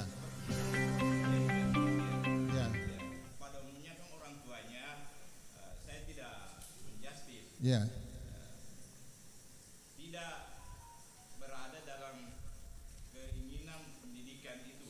Misalnya dia tidak terlalu cinta kepada dunia pendidikan. Ya. Kemudian kalau misalnya tidak ada yang bisa di situ jadi ketua komite, apakah kita harus angkat ini? Kemudian mereka tidak mencintai dunia pendidikan. Nah, jadi sehingga komite ini tidak berjalan sesuai dengan semestinya. Ya. Saya sendiri sekolah saya di pinggir. Jadi pada umumnya anak-anak itu dari daerah Raja Wali, Nuri, daerah pinggir. Pada umumnya orang tuanya kurang peduli terhadap pendidikan. Pada penerimaan siswa baru saja, kalau ada pertemuan, kalau kita undang orang tuanya, masih beruntung kalau ada 50% yang hadir. Iya, ini. Nah, jadi bagaimana kita mau memberikan misalnya penjelasan kepada orang tua, nah lebih banyak yang tidak hadir, diundang tidak hadir. Nah, kemudian ada masalah dengan anaknya, mereka juga terkadang dihubungi lain lagi nomornya. Ini masalah di lapangan. Jadi berbeda dengan misalnya yang di perkolaan, daerah-daerah pendidikan orang tuanya berbeda. Seperti sekolah-sekolah yang sudah mapan, memang gampang dihubungi orang tuanya, karena memang orang tua yang masukkan anaknya di sana memang mau kerjasama. Ya. Jadi ini. Ya, baik. Kalau menurut saya Pak, izin, ini kan faktor komunikasi saja Pak, antara komite dengan orang tua murid, gitu. Nah, sehingga memang dibutuhkan kreativitas komite untuk bagaimana membangun komunikasi yang baik ini. Kalau seperti yang Pak katakan, mungkin kalau diundang rapat hanya 50% yang hadir. Ya, kalau seperti kondisinya apa boleh buat. Nah, disinilah yang komite berapresiasi gitu Pak, ya. Mengeksplor. Misalnya hasil kesepakatannya itu dibuat dalam bentuk leaflet, dikirimkan kepada semua orang tua siswa. Nah, sehingga nanti bisa lihat, wah kalau saya tidak hadir seperti ini kesepakatannya, wah saya bisa kan repot, saya pasti hadir misalnya seperti itu. Dibutuhkan memang komite itu karena kebetulannya bahwa kita tahu bahwa komite itu enggak ada bapaknya sebenarnya Pak, tapi karena ini untuk kepentingan bersama orang tua, ya mudah-mudahan ada di antar komite memang benar-benar mau mencurahkan sedikit pikiran tenaganya kepada keberlangsungan sekolah itu. Itulah memang peran komite bahwa, nah sehingga memang benar-benar komite ini menjadi wadah bagi orang tua murid. Komite ini sebenarnya kan DPRD-nya sekolah Pak. Nah sehingga seperti tadi ada yang sarankan yang sudah diilustrasikan Prof, mau tempat ya wadah supaya bisa bekerja, ya kalau memang di sekolahnya tidak bisa ada lahan yang khusus, sebenarnya bisa dekat-dekatan, mungkin ada yang lahan yang bisa dibangun sih kan tujuannya hanya bahwa punya tempat sendiri supaya gampang berdiskusi, kan itu yang penting Pak, dimanapun saja. Ya seperti kami ini kan Dewan Pendidikan Pak, mitra dinas pendidikan diberikan oleh pemerintah kota kantor, kan kami yang sediakan Pak. Nah, seperti itu misalnya ya. Nah, ini sebagai ilustrasinya saja. Nah, jadi terkait dengan anggaran dasar rumah tangga di kesempatan ini ingin saya sampaikan, nanti dihubungi Pak moderator, bagi Bapak dan Ibu yang belum memiliki anggaran dasar rumah tangga ya, nanti akan membentuk, kita bisa fasilitasi Pak. Bapak serahkan saja nanti nomor kontaknya komitenya, kapan Bapak mau mengumpulkan anggota komitenya, bisa kami kunjungi gitu. Ya misalnya memang belum pernah lihat, coba kita sampaikan seperti inilah substansi materinya, bagaimana menurut Bapak. Ada mungkin hal-hal yang bersifat lokal genusnya yang perlu diadaptasi dengan yang sudah dibuat oleh Dewan Pendidikan. Nah, sehingga nanti diharapkan semua sekolah itu punya gitu Pak, aturan main itu. Nah, sehingga ini menjadi pedoman bersama. Nah, kalau bisa juga sebaiknya pada saat kami diundang, Bapak hadirkan kepala sekolahnya. Nah, supaya dia juga tahu gitu bahwa ini ada aturan main yang juga harus diikuti oleh kepala sekolah. Karena bukan keinginan komite. Iya, harus Pak. Satu pemahaman Bapak, satu persepsi tentang itu. Ya, mitra kerja, ya. Nah, itulah ada idenya nanti Dewan Pendidikan Pak, sekali-sekali Bapak diundang menghadirkan kepala sekolah.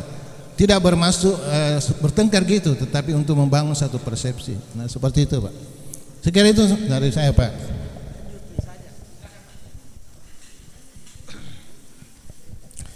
Bismillahirrahmanirrahim. Assalamualaikum warahmatullahi wabarakatuh. Selamat siang, salam sejahtera untuk kita semua.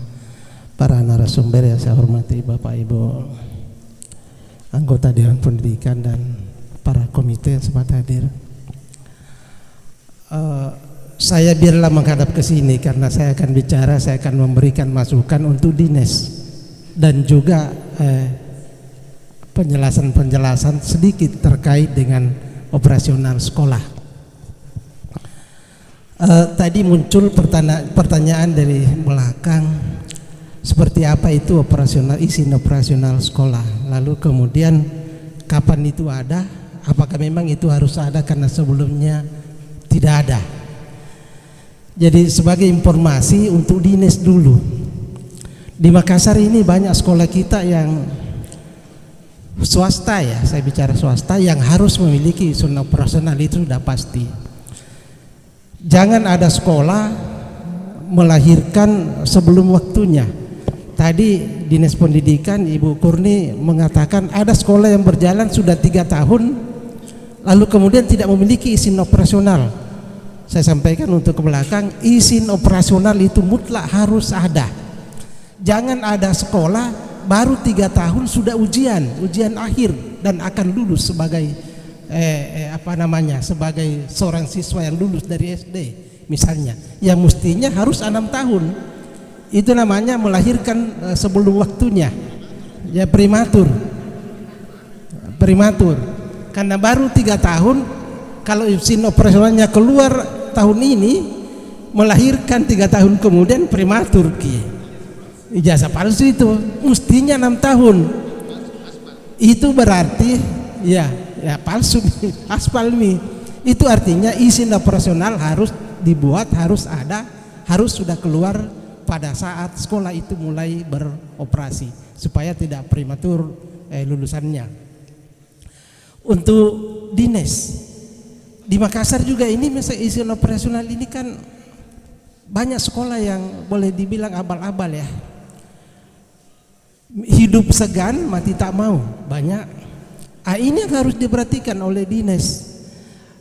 Kenapa di beberapa sekolah pada saat menyampaikan laporan berdasarkan dapodik siswanya banyak, tapi setelah kita ada di sekolah ternyata tidak ada siswa, bahkan tidak ada proses belajar mengajar. Ini dapodik hadir dengan jumlah siswa yang begitu banyak, rupanya hanya untuk dana BOS. Itu sasarannya. Kemudian yang lucunya lagi, berikutnya siswa itu ada pada saat ujian akhir. Ini perlu dicari ini Dinas Pendidikan. Masih ada sekolah yang seperti itu. Saya ulangi, ada di dapodik siswanya tapi tidak ada di sekolah, bahkan proses tidak jalan. Lalu kemudian di swasta yang seperti itu Pak. Ini ada BMPS tahu persis sekolah-sekolah apa saja yang ada di situ dan dia sudah data itu. Nah ini BMPS mungkin bisa melapor ke dinas bahwa seperti inilah keadaan sekolah. Kalau memang keadaannya seperti itu, tutup. Dinas Pendidikan harus berani menutup sekolah-sekolah seperti ini. Saya kembali ke izin operasional. Kalau dikatakan izin operasional baru saya ketahui tidak Pak. Semua sekolah harus baru bisa jalan setelah memiliki izin operasional dengan berbagai syarat. Di antaranya harus ada SK yayasan. SK yayasannya, lalu kemudian harus ada SK kepengurusan kepala sekolahnya, siapa-siapa ketua yayasannya, siapa gurunya, siapa dan seterusnya. Itu sudah harus di-SK-kan semua. Lalu kemudian bagaimana sarana prasarananya, bagaimana lahannya, kepemilikannya. Saya berharap Dinas Pendidikan tidak memberi izin kalau sekolah hanya kontrak, apalagi kalau rumah ditempati.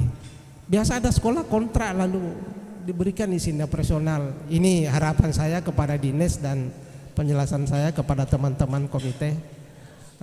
Saya rasa demikian. Terima kasih Pak Moderator, saya kembalikan. Assalamualaikum warahmatullahi wabarakatuh.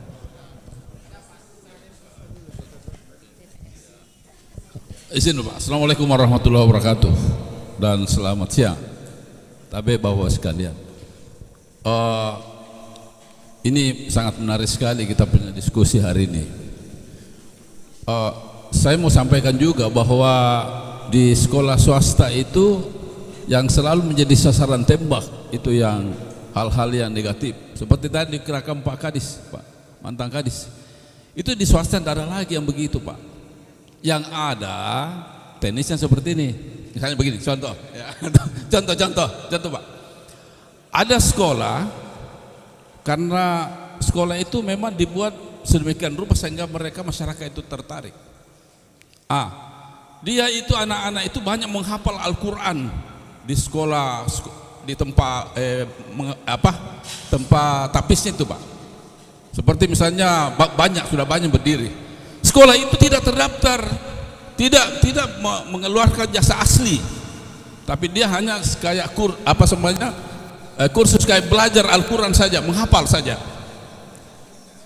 Ya memang tidak izin untuk itu. Ya, hanya sertifikat. Nah sekarang Pak, anak-anak yang seperti ini kalau dia tamat dicari juga ijazahnya, ijazah anunya itu negaranya. Sedangkan dia tidak memiliki ijazah negara. Maka teman-teman mengambil kebijakan di swasta, daftar ini di sekolah. Ya, masuk. Jadi daftar itu Pak. Jadi seketika pengawas datang, tidak ada orangnya. Mari bila orangnya dia menghafal. Dan rata-rata mereka itu hafal 30 juz. Bisa kita bayangkan. Lalu kita vonis bahwa sekolah ini tidak beres. Jangan dulu. Lihat apa yang terjadi sebenarnya di sekolah itu. Nah sekarang mungkin saya usul ke dinas. Coba sistemnya itu diperbaiki, Bu ya. Itu satu. Iya. Pengawasannya seperti apa? Saya maaf Bu Kurni. Di sekolah saya itu pernah banyak yang begitu Pak. Terus terang ya Bu. Ketika datang pengawas, saya sampaikan kasusnya. Pengawas bilang, oh ini tidak boleh pasarin, ini melanggar aturan apa? Saya bilang aturan apa yang dilanggar Bu? Aturan apa yang dilanggar? Nah harus kampanye. Kalau ibu suruh kasih keluar, saya kasih keluar. Tapi yang pertama, ibu menanggung dosanya dunia akhirat. Kalau anak ini gagal, tanda tangan, dia tidak mau tanda tangan Pak. Dia tidak mau. Saya takut juga itu pasarin, takut juga. Kalau begitu berarti bisa. Bisa lah, sekarang bisa Pak. Jadi maaf tadi Pak Kadis, Pak Mahmud, begitu anunya Pak. Satu kasusnya itu. Itu bukan hanya satu sekolah seperti itu, hampir sekolah yang sekarang banyak begitu Pak. Itu yang pertama Bu. Yang kedua Bu, Ibu Kadis, kemudian ada Pak Asekdik. Ini tapi banyak dialami oleh teman-teman di swasta dan itu sangat sulit. Misalnya berhubungan dengan izin. Izin itu berhubungan dengan IMB, izin membangun. Sekolah dulu itu membangun tidak ada IMB-nya. Baru sekarang minta IMB-nya dihubungkan lagi dengan izin perpanjangan. Harus bangunan sekolah. Tidak boleh bangunan rumah. Tidak boleh gudang, pokoknya sekolah. Inilah kesulitannya. Begitu sekolah minta IMB, setinggi langit itu biayanya Pak, dihitung per meter. Apalagi yang sudah terlanjur berlantai, lantai 2, lantai 3, semakin tinggi semakin mahal. Tidak jadilah diinput dalam sistem karena tidak ada IMB. Nah, apa solusinya, Ibu? Pak Kadis, Pak Sekdik, apa solusinya? Terima kasih, cuma 2 saja. Assalamualaikum warahmatullahi wabarakatuh. Ya. Tabe, mumpung ada Pak Sekdis, Ibu, yang disampaikan tadi ini sudah ini betul, ini bagus ini karena kita bisa share, betul ya. Pak Kepala BMPS tadi, Ketua BMPS ya, ada sekolah dia jalan proses pembelajarannya berjalan, tapi ada siswanya di tapis. Dia tidak ada di sekolah tapi ada di tempat lain untuk menghafal Al-Quran. Saya bisa menangkap kalau dia hanya menghafal Al-Quran berarti dia belajarnya tidak mengikuti kurikulum, tidak belajar berdasarkan kurikulum. Apakah Pak Sekdis, apakah ini bisa diberi ijazah sebagai ijazah formal lulusan dari sebuah sekolah? Terima kasih.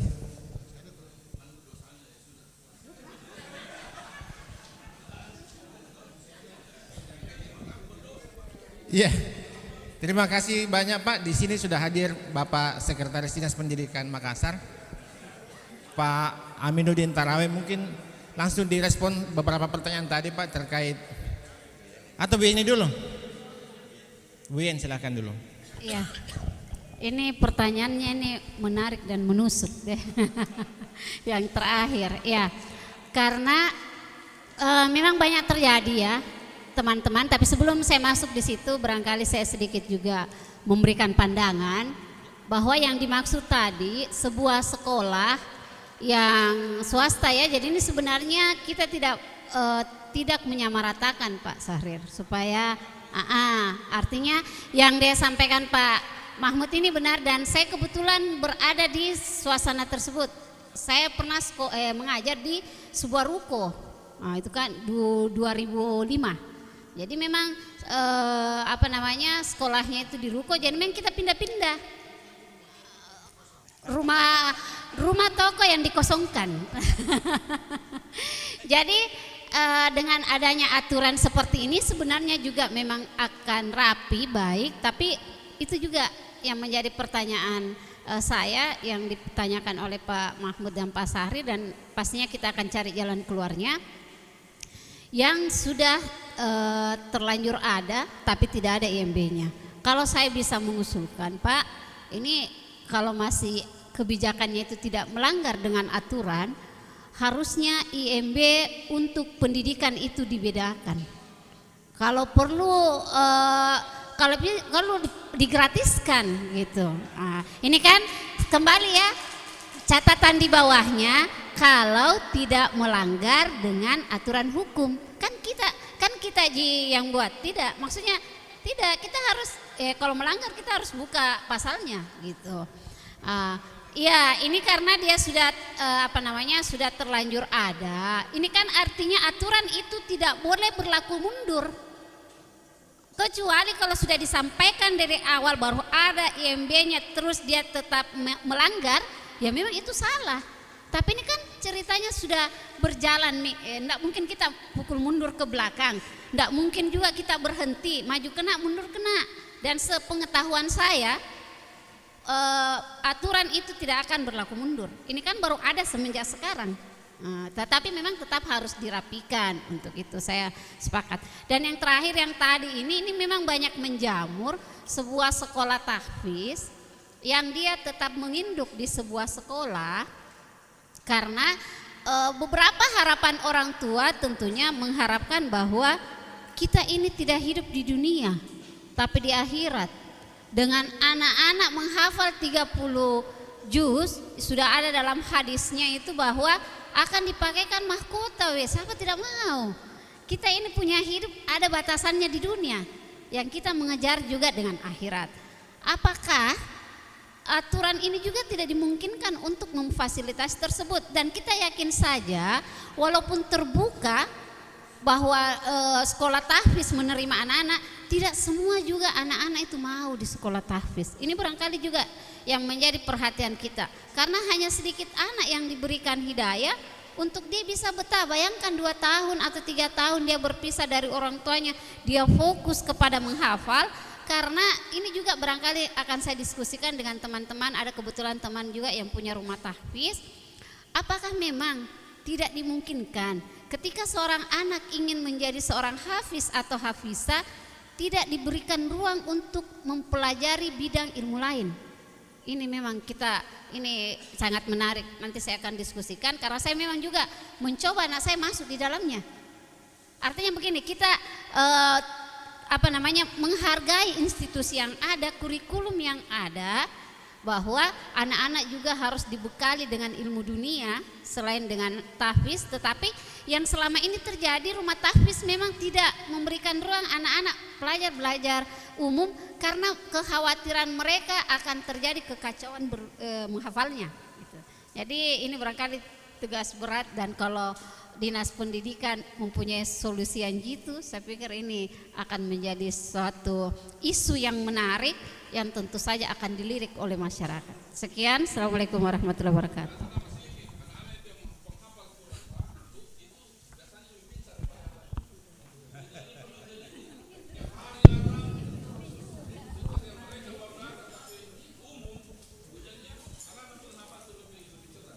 Ya, terima kasih. Mantap BMPes.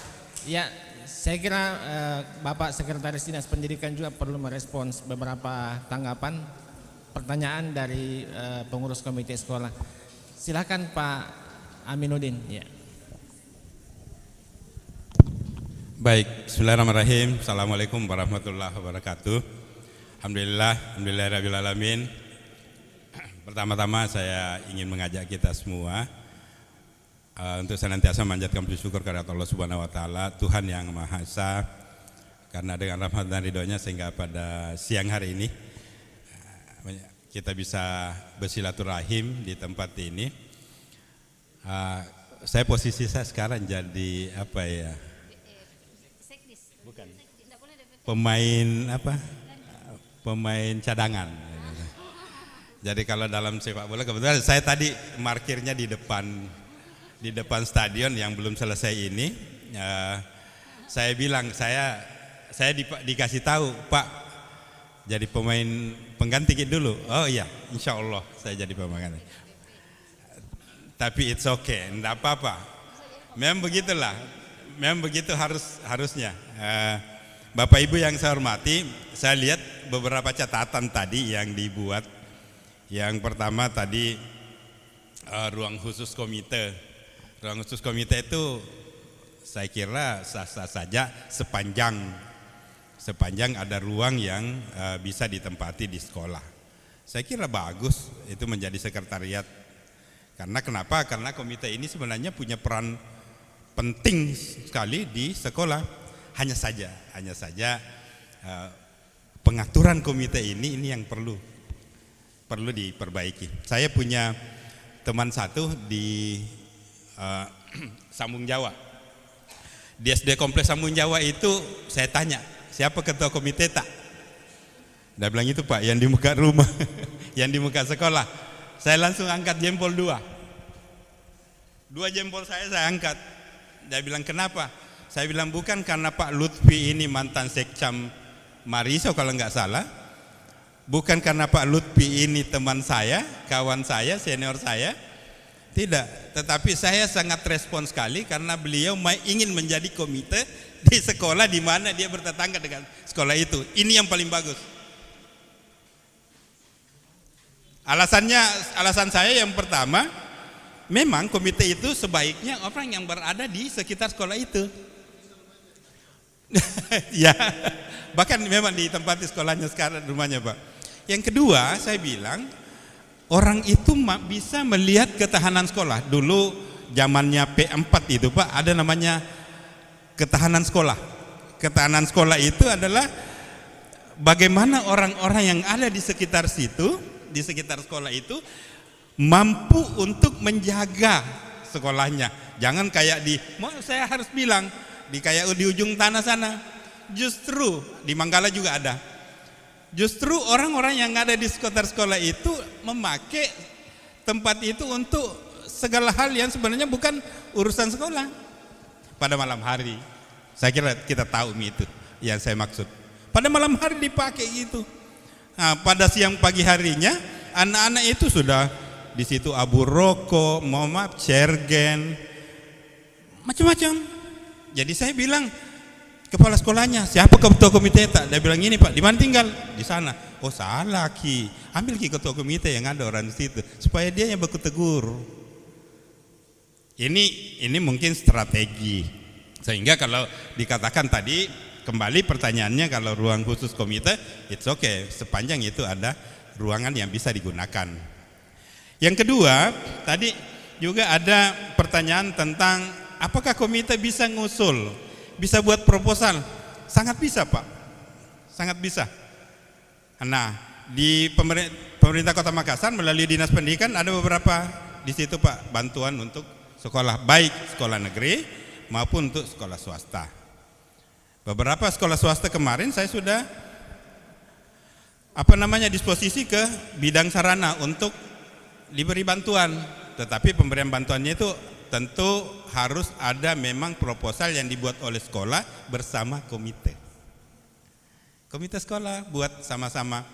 Jadi apa yang perlu ada kan rehab, biasanya rehab ataukah RKB. Kalau rehab ya ada rehab kecil, ada rehab sedang. Rehab kecil biasanya dikerjakan oleh sekolah ya melalui dana BOS. Rehab kecil, saya ulang lagi, rehab kecil. Kalau sudah sedang dan berat itu kewenangannya ada di Dinas Pendidikan. Ada beberapa anggaran di situ digunakan. Ada anggaran DAU yang dari pemerintah Kota Makassar. Ada DAK. DAK itu hanya saja DAK itu dinilai langsung oleh Dapodik, pemerintah pusat, Kemendikbud dalam hal ini. Kemendikbud akan melihat di Dapodiknya. Jadi Bapak Ibu sekalian, kalau ada sekolah yang rusak, kita anggap rusak sedang nih, sudah rusak berat ini, plafonnya sudah mau jatuh nih. Nah itu bagaimana caranya? Itu dilaporkan oleh sekolah melalui operator sekolah tak. Jadi peran operator sekolah itu Bapak Ibu, kadang-kadang di sekolah itu dianggap dia kan operator pasan Tommy deh. Sebenarnya nggak boleh begitu. Operator itu punya peran Pak. Kalau operatornya menginput masuk bahwa sekolahnya rusak sedang, kemudian ini fotonya, itu akan masuk DAK Pak. Karena DAK itu langsung ditentukan oleh Kemendikbud. Sekolah ini yang perlu direhab. Langsung keluar Pak, bukan kami yang mengeluarkan. Tapi Kemendikbud langsung. Hanya saja betul-betul dipoto supaya betul-betul sesuai dengan kondisi yang sebenarnya. Itu. Kemudian untuk DAU itu kita usulkan seperti yang Bapak inginkan. Nanti diusulkan, kemudian nanti akan ada turun teman-teman. Saya kan sekolah swasta, mungkin bilang begitu. Saya kan sekolah swasta Pak. Boleh. Kenapa enggak? Banyak kok sekolah swasta yang kita bantu. Hanya saja harus ada proposalnya, karena begini Pak, Bapak Ibu sekalian. Kenapa perlu proposal? Pada saat Bapak misalnya SD apa tadi yang bertanya ya? SD Garuda ini kan negeri ya? SD Garuda negeri nih. Kepala sekolah sama mana komitenya boleh? Yang saya biaya Bapak. Boleh Pak, silakan usulkan bersama-sama dengan kepala sekolah. Nanti akan turun tim kami untuk melihat kalau dia menggunakan DAU Pak. Dia lihat, oh iya benar, ini sekolahnya bisa ya mau diperbaiki sekian persen. Nanti akan keluar. Tapi untuk tahun ini nggak bisa lagi, tapi Bapak sudah boleh masukkan. Karena list sekolah-sekolah yang sudah akan dikerjakan di tahun 2024 itu sudah keluar. Jadi untuk 2024 nanti proposalnya ya. Tapi akan tetap diperhatikan. Tetapi ada juga pertimbangan kalau misalnya benar-benar sekolah itu sudah tidak bisa lagi, itu akan diusahakan melalui dana yang lain. Seperti itu. Kemarin ada sekolah yang kena musibah itu, pohon tumbang kena. Kita nggak nunggu-nunggu Pak, kita usulkan ke Bapak Wali Kota bahwa ada sekolah yang perlu bantuan karena kena runtuhan kayu, hancur sekolahnya, terus langsung dikasih Pak. Tahun itu juga dikasih, itu melalui dana BTT namanya Pak, biaya tidak terduga. Bu Yeni pasti tahu sekali itu. Dan itu memang hal-hal yang seperti itu yang memang sifatnya insiden yang harus dilakukan secepatnya. Kemudian, jadi sekali lagi kembali boleh Pak. Yang penting Bapak tunjukkan yang mana yang mau direhab. Saya tahu itu Garuda yang ya, yang sekolah ya. Iya, ada orang dekat saya Pak yang tak sekali. Bukan yang di sudut itu ya Pak ya, di sudut Raja Wali ya. Oh, dalam asrama ya. Oh ya, sekarang PLT ini ya kepala sekolahnya. Pak Muksin ya, laki-laki. Oke. Saya mengerti nih Pak. Nah, ini yang agak seru nih, tahfiz Pak. Tahfiz ini kalau selaku, saya mau cerita saja dulu. Di daerah tetanggaan saya itu ada tahfiz Pak. Itu di daerah Panampu ya. Panampu itu dekat kuburan, ada masjid di situ. Masjid itu kalau orang di sana memang bilang masjid Arab, karena bantuannya dari Arab Pak.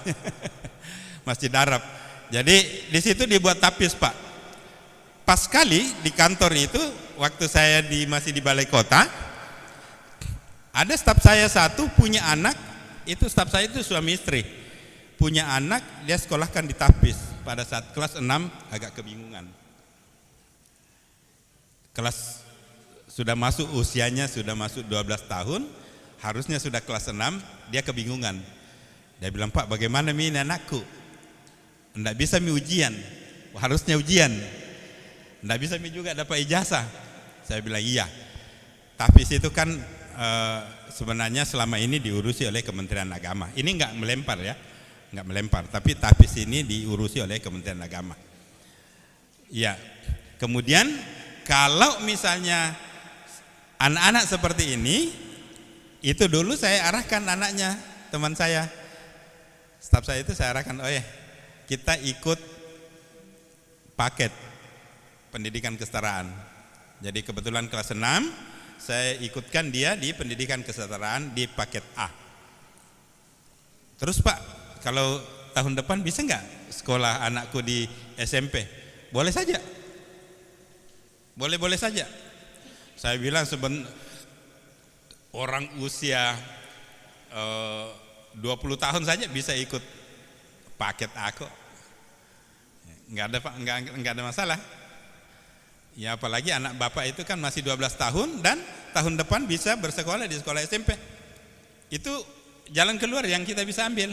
Akhirnya kita daftarkan. Hanya ada catatan untuk paket itu, kejar paket A bagi seperti ini Pak. Baik itu A, B dan C. Sekarang ini anak-anak yang mau ikut kejar paket A, mungkin ada anak bapak, ada tetangga atau ada kerabat yang mau ikut pendidikan kesetaraan, harus didaftar sekarang sebelum tanggal masuk bulan Desember. Kalau bulan Desember enggak bisa misalnya ada tetangga anaknya umur 13 tahun, dia kebetulan putus sekolah di kelas 5 SD misalnya, kemudian dia harusnya tamat SD, kita ikutkan di kejar paket apa di kesetaraan, namanya pendidikan kesetaraan. Bagaimana caranya? Daftar sekarang. Gratis. Saya tunjukkan yang gratis ada di sana. Yang ada di apa itu namanya? SKB Ujung Pandang. Kalau Marisa ini baiknya di SKB Ujung Pandang. SKB Ujung Pandang itu ada di Jalan Saweri Gading. Saweri Gading, dekat. Iya. Nah, di situ anak-anak belajar Pak, belajar. Nanti pembelajarannya itu disesuaikan. Nanti memang ada semacam jadwal di sana. Bisa saja sore hari, bisa hari Ahad, mungkin juga hari Sabtu juga boleh. Ada nanti waktu-waktu mereka belajar di sana untuk nanti dipersiapkan mengikuti ujian akhir pada saat bulan April tahun depan. Tetapi daftarnya, sekali lagi daftarnya harus sekarang. Kalau sudah masuk bulan Desember, enggak bisa Iya Pak? Iya, sebenarnya PKBM juga bisa.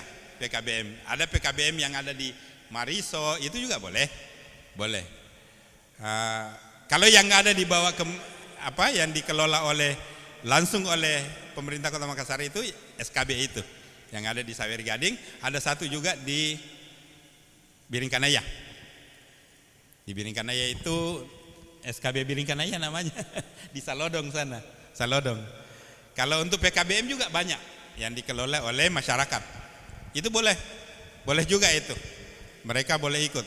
Nah, Bapak Ibu sekalian yang saya hormati, kalau saja anak-anak kita daftar sekarang yang mau ikut pendidikan keseraan baik itu ABC tadi, kalau kita daftar sekarang maka mereka akan dapatkan pembiayaan, tapi tidak langsung ke yang bersangkutan. Tetapi pembiayaan untuk mereka sekolah selama 1 tahun itu sampai mereka ujian. Itu didapat juga seperti dana BOS, BOP namanya, biaya operasional pendidikan. Kan kalau BOS itu ada di sekolah-sekolah umum. Kalau BOP ada di PKBM, ada di seperti SKB itu. Dan itu diberikan biayanya, pembiayaannya. Jadi tidak ada lagi pembiayaan yang harus ditanggung oleh orang tua. Tetap semua ada di PKBM, semua ada di SKB. Jadi kita sekarang mungkin mikir, oh iya ada tetangga saya belum tamat SD, ya udah. Ada yang belum tamat SMP bisa Pak. Ada juga mau tamat SMA juga boleh. Contoh tamat ke SMP. Sekarang usianya mungkin 30 tahun nih. Masih bisa nggak? Bisa ikut pendidikan kesetaraan. Siapa tahu nanti tahun depan ada pemilihan calon RT RW harus tamat SMA. Ya nggak apa-apa. Kalau di daerah itu Pak, di kabupaten kota kan pemilihan kepala desa itu harus pakai itu ijazah kan. Banyak orang gunakan ijazah itu Pak. Dan yang aneh, yang bagus, yang ini aneh atau bagus nih? Aneh ya. Usianya 40 tahun ikut, kalau di Jawa banyak Pak, ikut paket C. Karena tidak ada,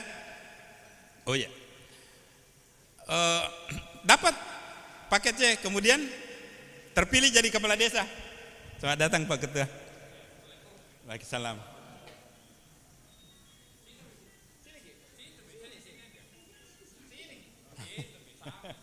Saya izin Pak Ketua lanjut sedikit karena Pak Ketua sudah ada.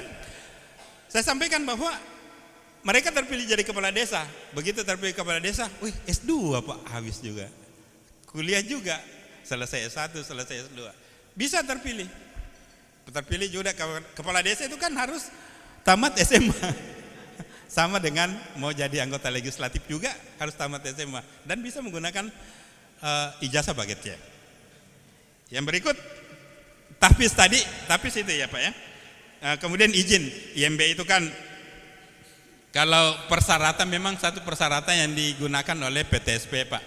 Kalau Dinas Pendidikan itu persyaratan utamanya adalah 8 standar nasional pendidikan. Termasuk kurikulumnya di situ. 8 nasional standar pendidikan itu harus ada gedung sendiri. Kalau ada gedung sendiri maka otomatis kalau gedung sendiri, bangun sendiri harus ada IMB sendiri, kan gitu. Nah itulah diberikan persyaratan seperti itu. Kenapa Pak? Kan kita juga tidak mau seperti yang ini Bu Kurni yang tadi menyampaikan bahwa ada sekolah di ujung tanah Pak, ujung tanah. Sekolah itu SD. Yang digunakan apa? X apa itu namanya ya? X kos-kosan. Bekas kos-kosan dibuat sekolah Pak di ujung tanah. Jadi dia minta izin operasional, kita nggak bisa kasih. Karena kenapa? Tidak memenuhi 8 standar nasional pendidikan. 8 standar nasional pendidikan itu banyak Pak, termasuk gedung yang tadi. Oleh karena itu Bapak Ibu sekalian, IMB itu ranahnya sebenarnya ada di tata ruang, PTSP sama Bapenda. Itu ranahnya ada di situ. Kita hanya memberikan persyaratannya harus seperti itu. Karena kita nggak mau bikin sekolah, tentunya Dinas Pendidikan sekarang tidak mau kalau misalnya sekolahnya dibuat kemudian tidak ada gedung, numpang, kontrak kan. Kalau bikin ya sekalian bikinlah, betul-betul bikin. Kalau betul-betul bikin harus memenuhi 8 standar nasional pendidikan. Saya kira itu Bapak Ibu sekalian yang saya ingin sampaikan. Kalau tahfiz menginduk ke sekolah sebenarnya harusnya kalau tahfiz itu kan full, dia full day di tahfiznya. Beda dulu kayak kita. Kalau zamannya saya Pak ada namanya diniyah, sekolah diniyah Muhammadiyah. Ada sore hari Pak. Jadi kita pulang dari sekolah tak jam 1 Pak ya. Kita masuk diniyah, kita masuk belajar ngaji di situ.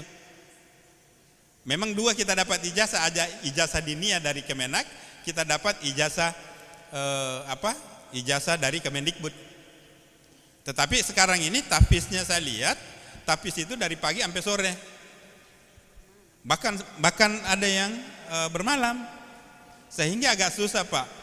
Tidak, sebenarnya dalam satu proses pendidikan itu tidak boleh kalau misalnya dia sekolah juga di sekolah umum. Oleh karena itu kalau misalnya anak-anak tak yang terlanjur ikut tahfiz, it's okay, kita ikutkan di kejar paket di pendidikan keseraan.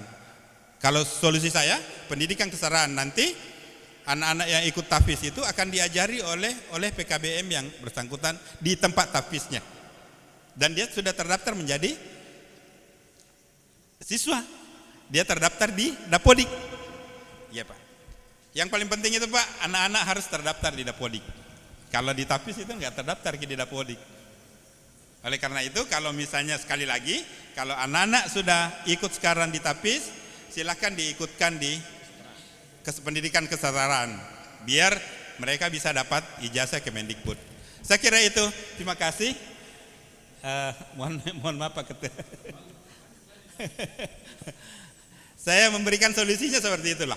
Artinya kita nggak mau korbankan juga anak-anak. Kita tidak mau.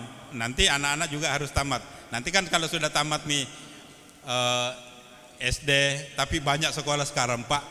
Saya enggak apa-apa Pak. Saya kata 3-5 menit. Saya beberapa kali diundang oleh sekolah-sekolah Islam terpadu ya. Saya memang agak kaget juga. Di Islam terpadu itu ada satu sekolah, saya nggak usah sebut merek ya Bu Yan ya. Jangan sebut merek katanya. Itu sekolah, saya dapat anak-anak di situ. Dia bersekolah di sekolah Islam terpadu 3 bulan 6 hari, dia habis 30 juz. Terus ada juga 6 bulan 1 minggu 30 juz Pak, 2 orang itu. Saya bilang bagaimana caranya ini? Saya dulu belajar mengaji. Dulu waktu saya diajari mengaji guru saya itu paling 1 ayat. Yang 2 ayat saya baca itu cuma 1 Pak. Di surah Al-Baqarah itu saya baca 2 ayat langsung. Alif Lam Mim, Dzalikal kitabul la raiba fihi hudal lil muttaqin. Itu saya goyang itu sampai 30 kali saya baca, sampai kalau istilahnya orang-orang dulu itu lancar pi. Kalau orang Bugis bilang melengok pi. Melengok pi baru bisa pindah. Sudah itu baru pindah ke ayat yang lain. Sekarang anak-anak Pak 3 bulan, 6 bulan sudah bisa hafiz Al-Quran. Itu dengan sekolah umum dan dia bersekolah tonji. Oleh karena bukan berarti saya bilang jangan ditahfiz, tidak. Tahfiz silakan. Itu juga bagus. Tetapi carikan juga anak kita sekolah umum. Kalau tidak bisa di sekolah umum, kita sekolahkan di pendidikan kesetaraan. Biar anak-anak tidak putus sekolah. Karena kalau sudah terdaftar di pendidikan kesetaraan, itu berarti terdaftar di Dapodik. Terdaftar di Dapodik berarti dia ada punya hak untuk mengikuti ujian akhir. Gitu. Saya kira itu Pak. Terima kasih atas perhatian tak semua. Kalau ada hal-hal yang menyangkut anak-anak, asal jangan murid baru mau masuk SMP ya, masuk SD, saya tidak bisa jawab. Terima kasih. Hadanallahu wa iyyakum. Wassalamualaikum warahmatullahi wabarakatuh. Waalaikumsalam warahmatullahi wabarakatuh. Saya kira masih banyak hal yang mau ditanyakan oleh Bapak dan Ibu sekalian. Sayang sekali waktu kita sangat terbatas. Jadi sebentar setelah jeda makan siang, Bapak dan Ibu bisa langsung berdialog dengan Bapak Ibu Komisioner dan Pendidikan. Sekarang ini kita akan menutup acara. Kebetulan Pak Ketua dan Pendidikan sudah hadir. Jam 9 Ketua. Iya. Saya persilakan dengan hormat Bapak Ketua dan Pendidikan Kota Makassar untuk menutup acara kita pagi ini. Silakan. Izin berdiri. Bismillahirrahmanirrahim. Assalamualaikum warahmatullahi wabarakatuh. Alhamdulillahirrabbilalamin wa bihi nasta'inu ala umuri dunya waddin wassalatu wassalamu ala asyrafil anbiya'i wal mursalin sayyidina Muhammadin wa ala alihi washabihi. Tentu saja yang saya hormati para komisioner Dewan Pendidikan Kota Makassar. Di sini ada Pak Sekdis, Pak Aminuddin Tarawe. Selain dia memberi pertimbangan masukan kepada dinas, dia juga yang menerima pertimbangan dari Dewan Pendidikan. Karena orang yang sama, Pak. Yang saya hormati mewakili Kadis Pendidikan Ibu Kurni, saya rasa memang sudah, kalau saya wali kota naik pangkatnya, Pak. Yang saya hormati di sini hadir, ini tokoh kita, tidak perlu sebenarnya saya perkenalkan karena bukan orang Mariso kalau tidak kenal Bu Yeni. Ini bukan orang Mariso kalau tidak kenal Bu Yeni. Karena saya masuk di Mariso hanya 2 anggota dewan yang paling terkenal. Satunya Bu Yeni, yang kedua H2L, Hasanuddin Leo. Bang, itu yang terkenal. Ini Leo, Yeni. Dan Ibu Yeni mau naik kelas provinsi. Jadi warga Mariso harus mendukung sesamanya orang Mariso. Tepuk tangan ya. Jadi ya sebentar honornya. Saya hadir di sini juga ada Pak Mahmud, mantan Kadis Pendidikan di eranya, Kadis Pendidikan periodenya, ada Dr. Jaka, praktisi hukum kita, ada Ketua PGRI Guru Pak Suwarman, kemudian Ibu Hana Sanjaya, berdiri dulu Bu Hana, ini aktivis sosial Makassar, masuk Dewan Pendidikan, dan sekolah swasta. Saya sebenarnya mau bicara tentang sekolah swasta tapi tidak berani bicara kalau ada Pak Syahrir. Silakan Pak Syahrir, sekolah swasta. Jadi inilah komposisi Dewan Pendidikan yang memang betul-betul lengkap. Tidak seperti provinsi kurang lengkap Ki. Kalau ini, dan tentu saja Pak Fahrudin Palapa selaku Direktur Media Berita Kota Makassar.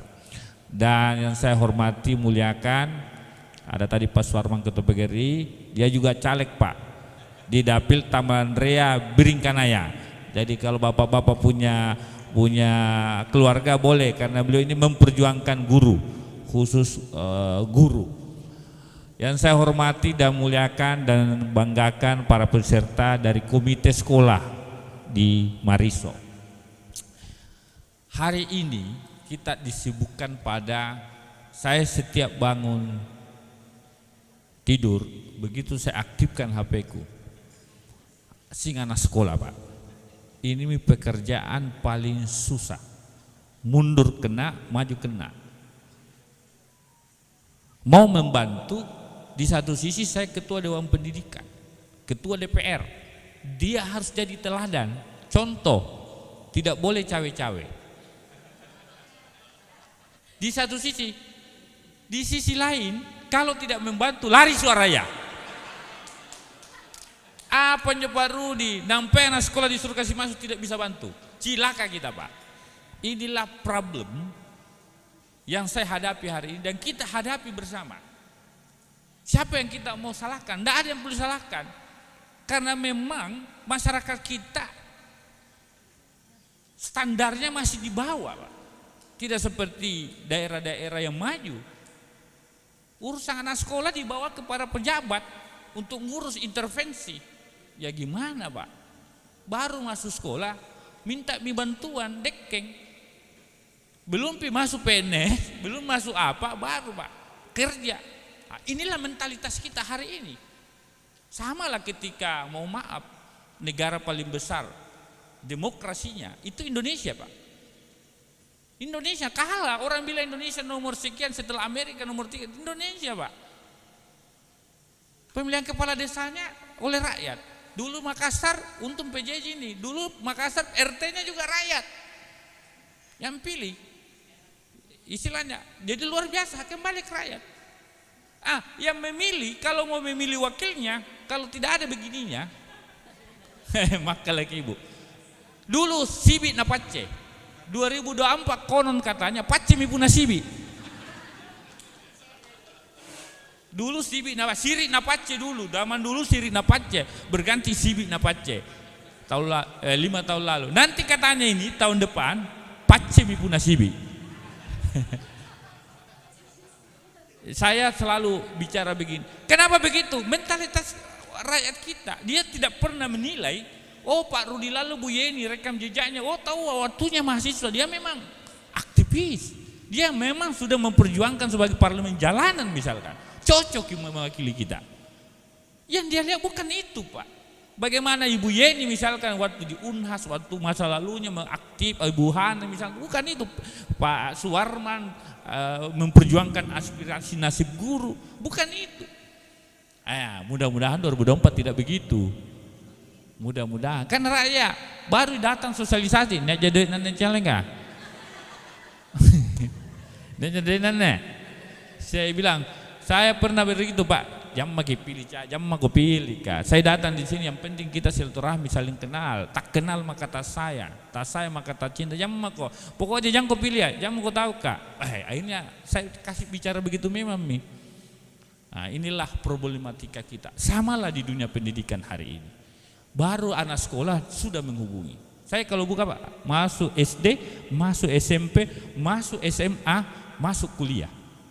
Masuk SMP, mohon maaf, saya ketua Dewan Pendidikan, tidak boleh Kak ngurus-ngurus begitu. Dalam hatiku lari lagi suaranya ini. SMA adalah sangku, SMA mohon maaf itu kewenangan provinsi, bukan kewenangan saya, kasihan. Tidak punya Kak. Kuliah, oh itu Kementerian Pendidikan. Boleh saya bantu tapi jalur mandiri bayar rektor kebetulan 2 rektor Unhas dan rektor UNM berteman ya aku lagi kurangan nih. Kira-kira itulah problematika pendidikan kita hari ini. Saya mau karena temanya ini menyapa komite sekolah. Komite sekolah itu sama dengan kita, Dewan Pendidikan. Lahirnya pun sama, 2002. Surat keputusannya sama. Surat keputusan Menteri Pendidikan Nasional kalau tidak salah, Dewan Pendidikan dan Komite Sekolah. Jadi kita sama-sama memberi pertimbangan kepada Satuan Pendidikan atau Kepala Sekolah, kalau Komite Sekolah, kami Dinas Pendidikan, sama-sama menjadi pendukung Satuan Pendidikan, sama-sama kita mengontrol, controlling. Jadi pemberi pertimbangan, pendukung, kemudian mengontrol, mengawasi, kemudian menjadi mediator. Nah, kan ini kita sama dengan DPRD menerima aspirasi. Pasti Bapak Ibu sekarang laku handphonenya dihubungi oleh orang tua murid. Betul tidak? Nah sekarang bagaimana supaya hubungan dengan satuan pendidikan bagus? Ya mari kita kembali ke tupoksi masing-masing kita. Jangan Bapak Ibu komite sekolah mau jadi kepala sekolah. Jangan pekerjaannya kepala sekolah mau kita ambil alih oleh komite sekolah. Pasti ricui. Samalah kepala sekolah mau ambil pekerjaannya komite sekolah. Tidak mau mendengar masukan, tidak nacueki komite sekolah, nanggap ke komite sekolah itu tidak diakui misalkan. Itu salah kok, kepala sekolahnya salah kalau begitu, tidak pernah baca regulasi. Itu pasti ribut, Pak. Sementara hakikat atau filosofi pembentukan komite sekolah adalah bagaimana ada partisipasi masyarakat bersama satuan pendidikan untuk satu, peningkatan kualitas mutu pendidikan kita. Itu tujuan utama kita, Pak. Saya sudah baca semua umurannya di situ. Jadi jangan kehadiran komite sekolah lalu kemudian menjadi beban kepala sekolah atau sekolah. Jangan kehadiran Dewan Pendidikan menjadi beban Dinas Pendidikan misalkan. Kalau dia anggap jadi beban, berarti kualitas kepala sekolah pribadinya, kualitas kadis pendidikannya tidak mengerti dan tidak paham apa yang dimaksud dengan Dewan Pendidikan, apa yang dimaksud dengan komite sekolah. Kira-kira seperti itu. Jadi kesimpulan kita, karena saya hanya diberi untuk menutup, bukan membawakan materi.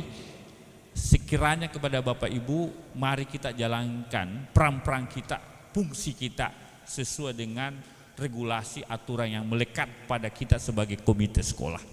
Tentu kepala sekolah yang bebal, kepala sekolah yang tidak tuli, tidak mau mendengar komite sekolahnya, itu menandakan pribadinya kepala sekolah yang bermasalah.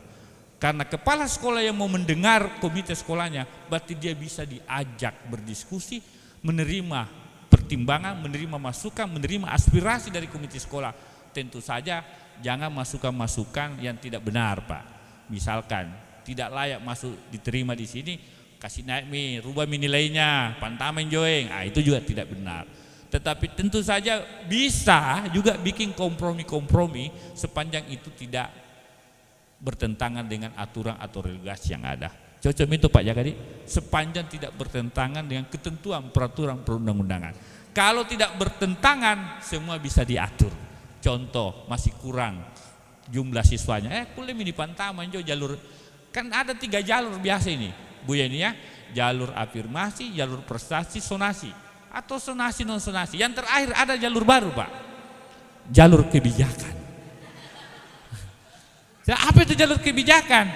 Yang bisa menafsirkan ini bukan Dewan Pendidikan, Dinas Pendidikan. Pak Amin, apa itu jalur kebijakan? Berarti ya ada diskresi lah semacam gitu ya. Tentu saja misalkan ditutup nih, tapi anaknya komite sekolah bos, masa tidak kasih sekolah anaknya ketua komite sekolah? Sementara negara mengatakan semua anak harus sekolah. Ini problem, kalau saya bahas ini panjang lagi, marah Pak Syahrir. Kalau ngambil semua negeri, apa sekolah swasta? Ini debat lagi, debat. Dan memang kalau sekolah swasta, maafkan saya Pak Syahrir, yang dijual adalah kualitas. Kalau ada sekolah swasta tidak kualitas, pasti ketinggalan perahu, Pak, ketinggalan zaman, Pak, ketinggalan anak-anak. Sama sekolah negeri. Sekolah negeri harus membuka seluas-luasnya. Kenapa? Karena semua masyarakat kita, khususnya masyarakat middle ke bawah ini, dia mau anaknya negeri. Kenapa negeri? Karena negara jamin untuk sekolah tidak perlu ada bayar. Tapi fakta realitanya apa Pak, Bu? Bayar. Cilaka lah kalau begitu.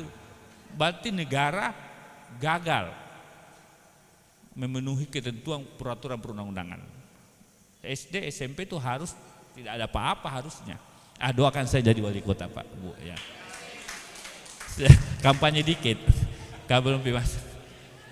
Saya kira itu. Terima kasih Bapak Ibu. Saya Rudianto Lallo, tak kenal maka tak sayang. Saya juga memperkenalkan diri di Mariso. Kenapa saya datang hari ini? Karena Mariso. Kalau dibilang penaklukan, diri Serima tidak datang Mak. Karena ada Ibu Yeni, ada Ibu Apiati biasa yang wakili saya. Tetapi karena Mariso saya harus datang. Karena di situ 2 orang terkenal. Kalau bukan Bu Yeni, Hasanuddin Leo. Moto nggak dikenal sama warga Mariso. Ponta salamat rambangan, tekis sikabelai, landroki kamma sirolai sumbalata. Papasan Turiolo. Bila kita berpapasan, jangan kita berjauhan. Aku harapkan layar kita saling berkaitan. Dengan ucapan alhamdulillahirrabbilalamin, DPKM menyapa saya tutup dengan resmi. Wassalamualaikum warahmatullahi wabarakatuh.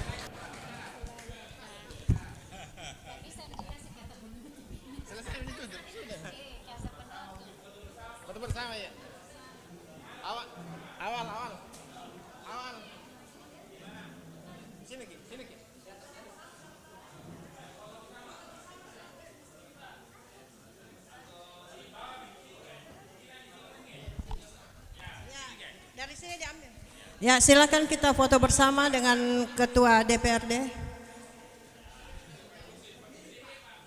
Ya, berdiri Ki. Mana kameramen? Ya. Yang di belakang berdiri Ki.